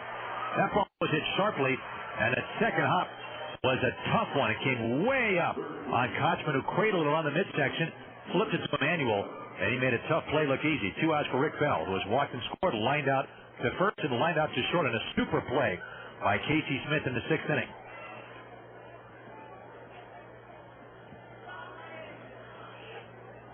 Rick Bell with 2 outs and nobody on. Well, one thing that has really highlighted this game, some great defensive work on both sides. Here's the pitch. Bell takes low ball 1, especially Salt Lake. One of the turning points of the game was the play that Smith made on Bell. If he doesn't make that catch of that low line drive in the 6th, that's at least 1 more run for the 51. Bell hits a topper behind the plate foul, 1-1. And that might have changed the entire complexion of this ball game. Meanwhile, back to the big leagues, we just gave you all the scores. And again, just to not to keep beating on it, but the Tampa Bay Devil Rays, they should call them the Stingrays now, not the Devil Rays, with the way they're playing. Here's the 1-1 pitch. And Bell hits a ground ball to first. Kochman has a more routine play to make, steps on the bag, and the inning is over. 1 run on a tape measure blast by Luis Garcia with the fence in left field. 1 hit, no errors, and no one left. We head to the bottom of the 8th inning in Salt Lake to score. Stingers 8, 51-6. Today we're talking with some longtime family members of American Family Insurance. I stuck with American Family because I was always treated right. Very good company, no kidding. If we didn't love them as much as we do, we wouldn't be with them. Well, you guys know the American Family jingle, don't you? American Family Insurance. All your protection under one roof. American Family Insurance. See the yellow pages. Visit amfam.com for the American Family agent nearest you. Hello again, everyone. Howard Joe Sells. Speaking of the best in 24-hour dining in Las Vegas, Central Park West is the best.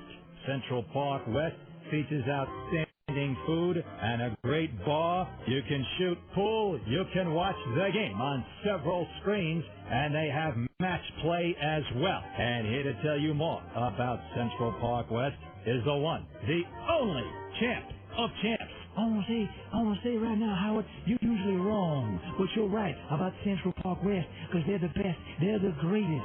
Where else can you get a pastrami sandwich at 2 a.m.? Where else can you get a Bada Bing burger, New York pizza, awesome sandwiches, and soups and salads that'll knock you out? They're located on Decatur, off Sahara, across from the BMW dealer. Look for the yellow awning. Central Park West. They'll take care of your hunger even better than I took care of Joe Frazier. Celebrity Voices impersonator.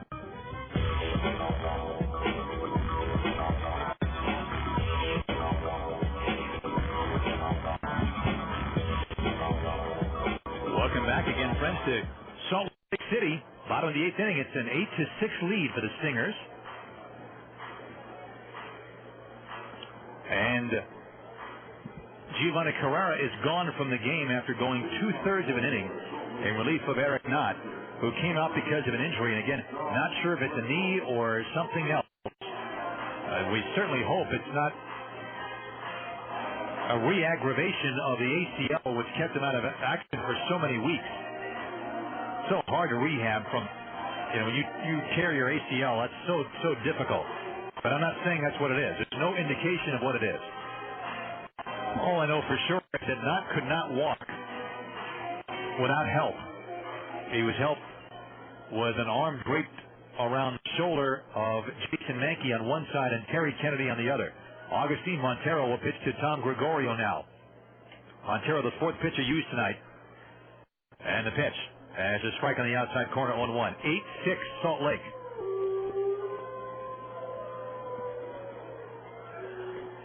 Gregorio has struck out flat out twice, once to right, once to left. Here's the pitch.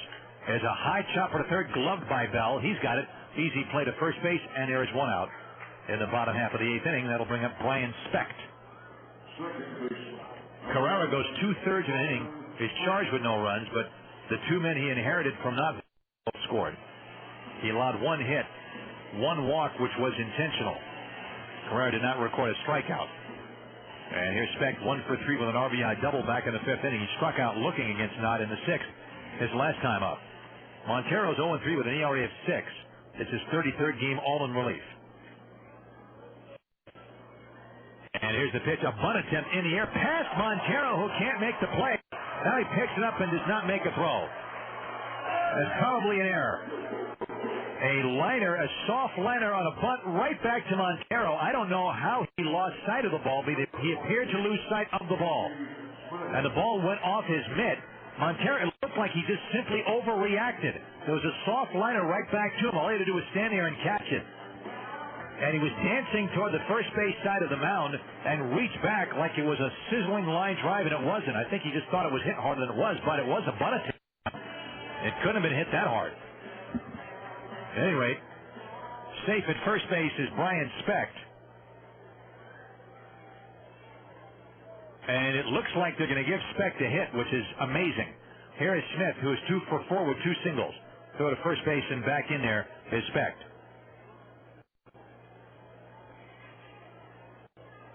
Smith, single is scored in the 7th. Zach Sorensen is on deck. Specht inches off first base. The stretch here by Montero, and the pitch. Fastball to inside, 1 ball and no strikes. Montero throws lots and lots and lots of pitches because he walks a lot of people, and he tends to strike a lot of people out.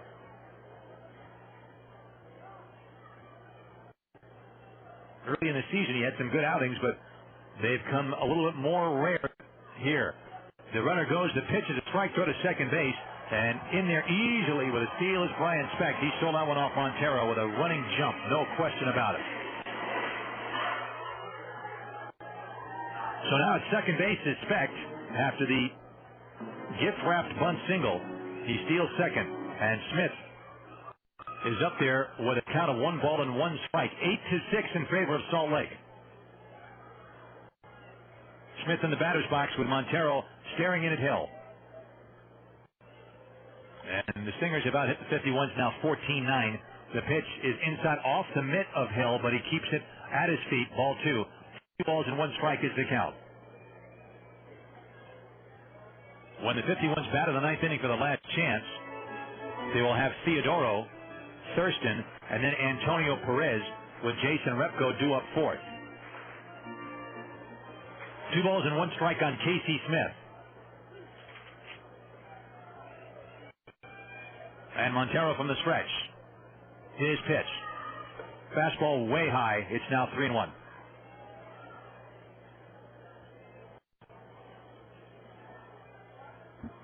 Las Vegas 51's game 2 tomorrow. We'll be on at 5:45 for the pregame show. Again, I want to remind you that we wanted to thank Roger McDowell again for being our guest in the pregame show. A really fine interview with the 51's highly regarded pitching coach. There's a high chopper to third. Bell charges, gloves, straight up and throws in the dirt, and it's dug out by Myro. Good play by Myro to dig out that low throw. On the play, Specht takes third, and there are 2 outs. And the batter, Zach Sorensen. Sorensen, 3 hits, including a bunt single in the 7th inning. He's driven in a run. He has stolen a base, and he has scored a run.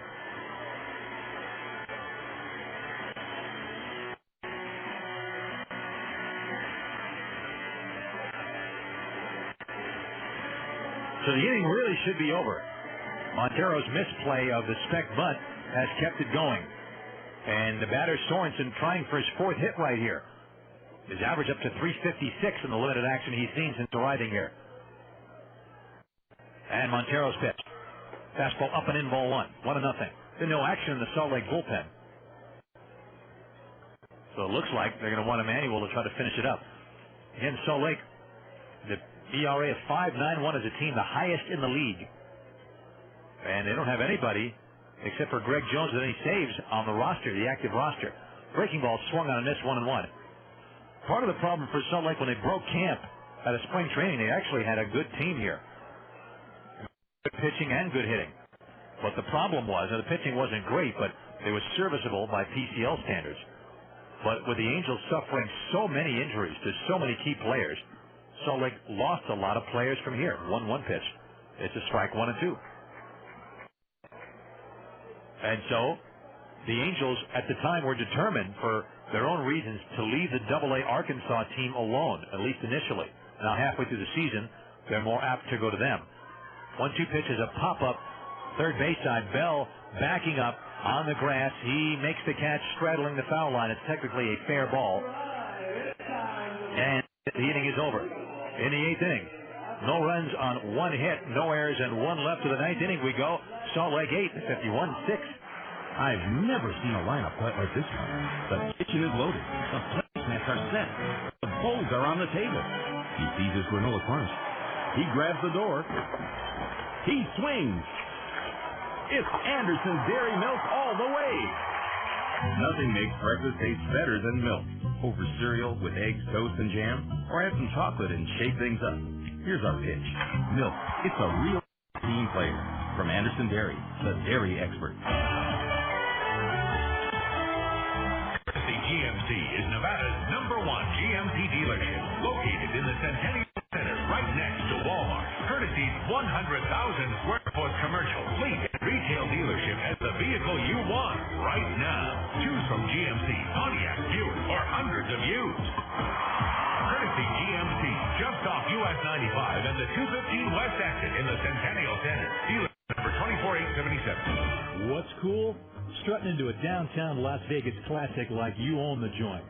Hitting a casino for some gambling like it used to be. Having a meal that'll make your taste buds stand up and salute.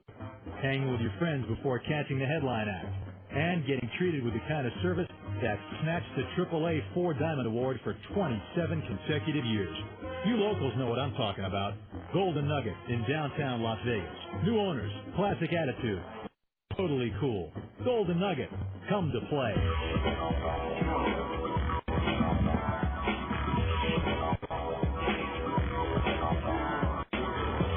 Welcome back, friends, to Salt Lake. Top of the 9th inning, last call for the 51s, and it will be Greg Jones, who warmed up very quickly and will pitch the 9th inning. So Emmanuel goes 2 innings in relief of Mike Brunet, who can get the win here, unless the 51s rally. Emmanuel gives up 1 run on a titanic home run by Luis Garcia in the 8th inning. That was the only hit he allowed.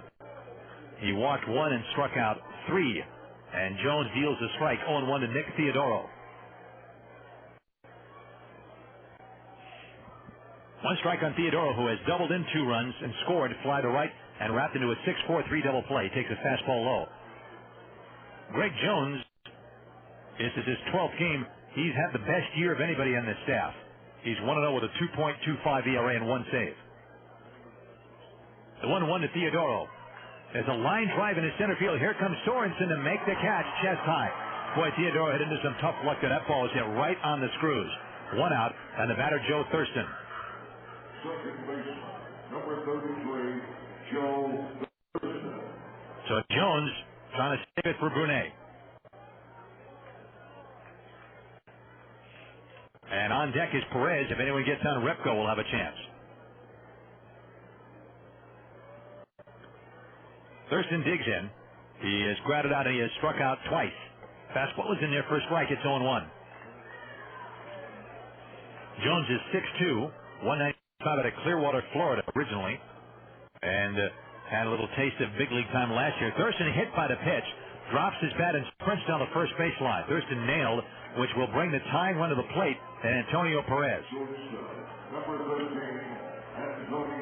Greg Jones got into 18 games for the Angels last year, no record of 4.88 ERA.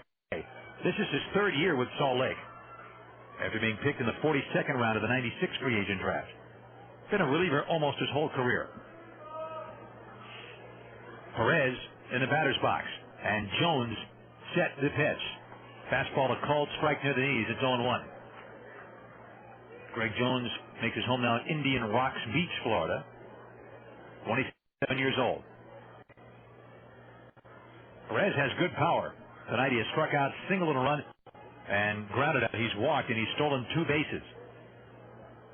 So we'll see how big of a factor it is that he hit Thurston, bringing the time run to the plate in Perez. And go on deck. Here's a look, and the 0-1 pitch. Perez swings, lines one down the left line, hooking. That is a foul ball. And a nice play made by a fan in the front row near the bullpen who brought his glove. And he must be pleased that he hung around to the 9th inning, because he reached out and made the grab of that line drive. 0-2 to count.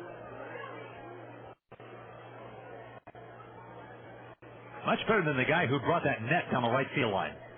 His fielding percentage is 0-0-0. 0-2 to count to Perez. Jones is off the rubber for the moment, so Perez can relax. Perez, 10 homers, 44 RBIs. The outfield deep, and they play him to pull. And the pitch in the dirt. Nice save by Gregorio. The mask comes flying off as he grabs that ball. And the count is a ball and 2 strikes.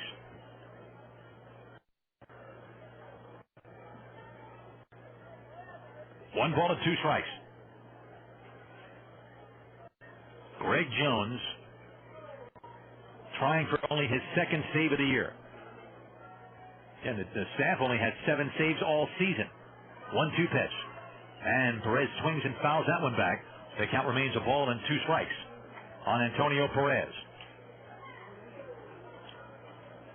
1-2. Well, what a way for a season to go. Everybody thought Salt Lake was going to be it. They started off the season 11-2, and then the bottom just dropped out, and they lost a lot of players. Plus, they've had injury troubles of their own. On top of the promotion to Anaheim. 1-2 pitch. Just outside. Boy, that didn't miss by a lot. And the crowd oohing and eyeing at that borderline pitch. 2 balls and 2 strikes to count.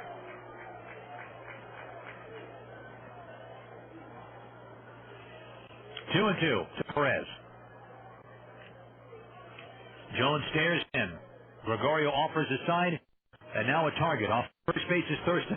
There's a ground ball to short, not well hit. Smith has it, goes to second for 1. That's all they're going to get. Ball wasn't hit hard enough to turn 2. Thurston sliding it hard to make sure. That is a 6-4 fielder's choice. There are 2 outs. And the batter is Jason Repko, who represents the last hope for Vegas here in Game 1. Last 2 games that Vegas lost at home, Edmonton. Yesterday, they were never really in the game, losing 9-2. The day before, though, they were down 5-0 and made a game of it and came up just short, losing 5-4. And basically everybody I spoke to from the coaching staff on down felt they should have won that game. Here's the pitch to Repko. The pitch is a strike on the inside, 0-1. Repko tonight has struck out flat out to the wall to left, popped out to the pitcher, Brunet, and struck out on the 7th facing Emmanuel. Against no doubles in the outfield. They're playing extra deep for Repko. Time called. Kochman trotted over from first base about halfway to the mound and indicated something to Jones. 0-1 to count on Repko. If Repko extends this ball game, then the very dangerous Coy Hill will be next. And getting up in the Vegas bullpen, just in case, is Tom Farmer. There's a swing and a miss as Perez takes second base. He was not held, so that is defensive indifference, not a stolen base. 0-2 to count. A run doesn't mean much, though. It is Repko, the important run. 0-2 to count. He's the tying run. Repko is going to have to wait. Gregorio calls time, goes out to speak to Greg Jones. 2 strikes to count. Well, for all the talk about Salt Lake with the pitching being so maligned, they were down 5-0, but since the 3rd, the combined efforts of Brunet and Emmanuel principally have really held the 51s in check. Since the 3rd, they only have a total of 3 hits, and the turning point was that 1st and 3rd nobody out situation in the 6th when the 51s were threatening, and they were turned away. The 0-2 stretch and a pitch. Breaking ball low. 1-2 to Repko. Repko got off to a slow start in a Vegas uniform. 2 for his first 19 and got very hot in the last homestand. But head so far in this game. Perez at second with 2 outs. 1 ball and 2 strikes to count. The stretch. Jones delivers. Breaking ball swung and a miss. Ball gets away. Picked up by Gregorio. He fires to first base and gets him, and the game is over. Salt Lake down 5-0 rallies to win Game 1 by a score of 8-6. Back with the totals after this. Dave, is that the $6 burger you got going there? Yeah, from Carl's Jr. Sweet. What's up? What's that green stuff? Guacamole. Oh, guacamole. All right. Yeah, it's the guacamole bacon $6 burger. Cool, man. So right now you're taking a little guac on the wild side. What? Are you eating that thing like, block, stock, and barrel? And guac on, Dave, guac on, brother. Okay, I get it. Guacamole. Funny word. It is. Okay, let's acknowledge and move on. Hey, okay. no. Thank you. Holy moly, guacamole. Ed. Dude, is this like burger totally guac in your world or what? Ed. All right, really quick. What do you say to a duck when you give him guacamole? I don't. Ed, stop. Okay, you're bugging me, all right? I'm just trying to eat my burger. Have a lunch. Thank you. Go. Thank Go. you. All right. So what you're saying is you want me to guac it off? Oh, man. Okay. Introducing the Guacamole Bacon $6 burger at Carl's Jr., the only restaurant-style burger available at a fast food place. For a limited time only, price and participation may vary. Camden and Oasis Apartment Homes are proud sponsors of the Las Vegas 51. Camden and Oasis Apartment Homes are here to provide you with 37 locations in the Las Vegas and Henderson communities. From studios to 3-bedroom family-sized apartment homes, there's something to fit anyone's needs and everyone's budget. Stop by any Camden and Oasis Apartment Home complex, or while you're at the ballpark, check out their ad and play ball. Camden and Oasis Apartment Homes, the only choice in apartments.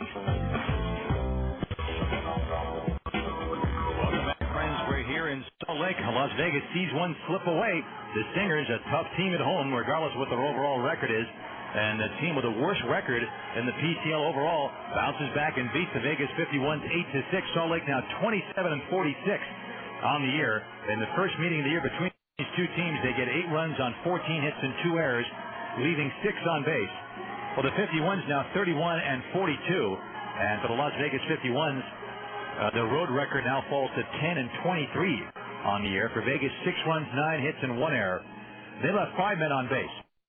The winning pitcher, Mike Brunet, only his second win of the year in 12 appearances. He's now 2-8. The save goes to Greg Jones, only his second. The loss goes to Heath Totten, who's 3-9. Home runs, well, the man of the hour was the rookie Dallas McPherson. His first AAA game, he hits a single, a double, and a home run over the fence in dead center field. We've heard a lot about McPherson. You might be hearing a lot more about this young man. Obviously, it was his first of the year at the AAA level after he hit 20 at Arkansas this year, only halfway through the season. He's on a pace to hit 40. Luis Garcia hit the only Vegas home run, a solo job in the 8th inning off reliever Brandon Emanuel, his 19th of the year. A crowd of 4,922 paid to see it, and the game took 2 hours and 42 minutes to complete. On the post-game show, we'll take a closer look at this game, look at the scores in the major leagues and the Pacific Coast League coming up next, right after this. Hello? Hello, this is Ted from the State Lottery Commission. Congratulations, you're one of our winners. Lottery? I won the lottery? Oh my gosh, for how much? See, that's the crazy part. It turns out we had so many winners, your share came out to exactly, $2. Yeah! Wahoo! $2! Suddenly, $2 feels like a lot more than $2. Right now, you can get Cox Digital Cable for only $2 when you order our extended basic service. Plus, for another $2 each, you can get the movie, sports and information, and variety tiers. Enjoy channels like Fox Sports World, the Do-It-Yourself Network, and Encore and Sundance movie channels. Not to mention over 70 entertaining channels of expanded basic. Never before have 8 quarters gone so far. To order, simply call 383-4000 today. That's 383-4000 for all the latest and best deals in home entertainment. Visit Cox.com/Las Vegas. Limited time offer. Some restrictions may apply. Call for details. What's cool? Strutting into a downtown Las Vegas classic like you own the joint. Hitting a casino for some gambling like it used to be. Having a meal that'll make your taste buds stand up and salute. Hanging with your friends before catching the headline act. And getting treated with the kind of service that snatched the AAA 4 Diamond Award for 27 consecutive years. You locals know what I'm talking about. Golden Nugget in downtown Las Vegas. New owners, classic attitude, totally cool. Golden Nugget, come to play. Welcome back. We feel in Salt Lake City, everybody. Tonight, Las Vegas drops Game 1 of this road trip and this series in Salt Lake by a score of 8-6, despite the fact that they jumped out ahead early. Looked like it might be an early shower for Salt Lake starter Mike Brunet, but it would not turn out that way. He came in with a rather unsightly record of 1-8 and an ERA of 6.63. And when the 51s jumped on him for 4 runs in the second, looked like it might be bye-bye Brunet, but it would not be the case. Chen doubled to open the second. Then 1 out later, Brian Myro doubled him in. Rick Bell walked. Nick Theodoro doubled in both Myro and Bell, and the 51s were off and running. 1 out after that. Perez singled in Theodoro, and the 51s led 4-0 at the end of 2. They made it 5-0 in the third. When with 1 out, Chen singled, and after Garcia struck out, Myro doubled his second RBI double in as many innings, chasing Chen home again, and the 51s were up 5-0. Heath Totten looked sharp early. He pitched shutout ball into the 4th inning, allowed a home run, a tape measure drive over the center field fence by the rookie Dallas McPherson. That made it 5-1. But they got 2 more runs in the 5th inning on an RBI single by Zach Sorensen and an RBI double by Brian Speckton at the end of 5. It was a ball game. At that point, it was 5-3. The real turning point occurred when Vegas batted in the 6th inning. Garcia led off with a double off of Brunet, took third base on a looping single to center by Brian Myro. Up came Rick Bell. Whack! A line drive that looked like it was ticketed for left field, but his shortstop, Casey Smith, a tremendous diving catch to his right. that took a run away from the 51s because that made it 1 out, and then Nick Theodoros double play ground ball into the inning. 51s first and third, nobody out, and could not score. In fact, he only got one more hit the rest of the way. Meanwhile, the Salt Lake Bats were at it again in the 6th inning when they knocked out Heath Totten. McPherson doubled, Riggs singled, exit Totten, enter Eric Knott. Up came Curtis Pride, and he doubled in two with a drive up the alley in left center, and that, at that point, tied the ball game up at 5. Pride then took third base when the catcher Corey Hill tried to pick him off, and the throw bounced into center field, and then he scored the tie-breaking run on Brian Gordon's sacrifice fly to left. At the end of 6, Salt Lake led it by a score of 6-5. They got the insurance runs that they would need in the 7th inning off of Knott. Smith singled. Sorensen had a bunt single. Up came Casey Kotzman. He had a chopper back toward Knott, who came off the mound to get it, grabbed it, and then spun around and threw to first base, threw his man out, but hurt himself. He crumpled in pain.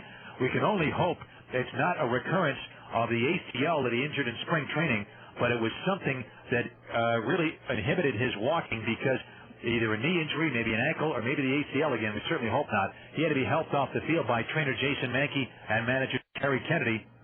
We'll get some word after the ball game about the condition of Eric Knott. Certainly hope he's okay. When he left, Giovanni Carrera came in and walked Dallas McPherson intentionally to load the bases. Adam Riggs, though, singled in Smith, and Pride sacrifice fly played at Sorensen. At that point, the Stingers led 8-5. The 51s got one more run in the 8th inning, a one-out bomb by Garcia, which one-hopped the concession stand in left field beyond the grassy berm. At that point, it was an 8-6 lead for Salt Lake, and that's how it ended, with the Salt Lake winning it by a score of 8-6. No scores in the Pacific Coast League. Everything else has been the later games, and we don't have any scores to give you. Just the schedule: Nashville and Iowa, Omaha and New Orleans, Memphis, Colorado Springs, Edmonton, Tucson, Sacramento, Portland, Oklahoma, Albuquerque, and Tacoma taking on the Fresno Grizzlies. And meanwhile, we'll check some scores also on the courtesy GMC scoreboard on the Major League side of things, as we'll tell you again about tomorrow, which will be a 6 o'clock first pitch, 5:45 pregame show here on Sports Radio 1460 KENO. Edwin Jackson will pitch for Vegas. He is 6-4. He'll take on former Stanford standout Jason Middlebrook, who pitched briefly for the Las Vegas Stars back in 2000. He is 5-5 for the Salt Lake team. The Yankees beat Baltimore 10-4. Musina over Riley. A-Rod with 2 home runs. Jeter hit 1. Miguel Tejada went deep for Baltimore. Boston kept pace by beating Minnesota 9-2. Schilling over Loesch. Ramirez a home run. Ortiz a home run. Nomar Garcia-Parra's first home of the year was a grand slam for the Boston Red Sox at Fenway. Tampa Bay keeps on rolling. That's 12 wins in a row, and if they win tomorrow, they will be at 500. They beat Toronto 5-1. Harper over Henkin. Lugo and Crawford home runs for the Devil Rays. Clark hit 1 for Toronto. White Sox outlasted Cleveland 11-9. Tataksu over Jimenez. Lawton and Belliard and Chris put home runs for Cleveland in that ball game. And for the Chicago White Sox, on their side of the ledger, they had a home run by Frank Thomas. That game played in Chicago. In other Major League games, as we're getting a refresher now from the ESPN.com scoreboard here, other American League ball games to tell you about. It was Texas over Seattle 10-2. Dries over Najat. Oler with a home run for Seattle. Barajas hit 1 for Texas. Kansas City beat Detroit 8-1. Gobble over Murad. Field to save Sweeney, and Beltran hit 1. Home runs for Kansas City. 6th inning, Anaheim at home leading Oakland 5-0. Bart Colon pitching that game for Anaheim. Hudson started for Oakland in that ball game. 6th inning, meanwhile, in San Francisco, the Giants lead the Dodgers 5-2 behind Dustin Hermanson facing Kaz Ishii. Juan Encarnacion a home run for LA, number 11. And if the Giants win, they'll jump ahead of the Dodgers in first place in the National League West. They're a half a game back after winning last night's opener of that 4-game series at Pac-Bell. 8th inning, Arizona and San Diego are tied at 1. In that ball game, Steve Finley a home run for Arizona, his 18th of the year. Meanwhile, final score: the Chicago Cubs went to Busch Stadium in St. Louis, and of course that's a tremendous rivalry between those two teams. The battle of the Midwest going on for many decades. The Cardinals scored late and defeated the Chicago Cubs. The final score: St. Louis 5 and the Cubs 4. In that ball game played at Busch Stadium in St. Louis between those two heated rivals over the years. In that game, Farnsworth over Isringhausen, and Hawkins with a save. Alou and Lee hit home runs for the Cubs. In Houston, the Astros beat Pittsburgh 5-4. Oswalt over Benson. Lids to save. Bay a home run for the Pirates. In Milwaukee, the Brewers over the Rockies 6-2. Davis over Lopez. Helton a home run for Colorado. The Mets topped the Reds 7-4. Franco over Wilson. Loop with the save. Piazza and Floyd went deep for the Mets. Dunn hit his 20th for Cincinnati. Florida beat Atlanta 4-3. Pavano over Grabowski. Benitez the save there. And Montreal beat Philadelphia 5-2. Hernandez over Myers. Cordero the save. Schneider and Wilkerson homered for Montreal. Burrow hit one for the Philadelphia Phillies. A reminder again about tomorrow, 5:45 for the pregame show. First pitch at 6 o'clock. Edwin Jackson tries to become the first Vegas pitcher to reach the 7-victory plateau. He is 6-4 against Jason Middlebrook, who is 5-5. We hope you join us then on Sports Radio 1460 and on the internet at www.sportsjuice.com. I want to thank our studio producer, Mitch Lawson, did a terrific job back in the KGO studios tonight. And thanks to all of you, very sincerely, for tuning in to Las Vegas 51's baseball. Until tomorrow, this is Russ Langer wishing you all a fine evening from Franklin Covey Field in Salt Lake City, where tonight those Salt Lake Stingers came back and beat the Las Vegas 51s 8-6. Good night. You've been listening to Las Vegas 51's baseball on Sports Radio 1460. Tomorrow's Dodgers are your Las Vegas 51. 51's baseball has been brought to you in part by the Las Vegas Review-Journal, Southwest Airlines, and by Cox Communications. Thanks for joining us. And now, stay tuned for great sports talk on Sports Radio 1460. JT the Brick, weeknights at 7 on Sports Radio 1460.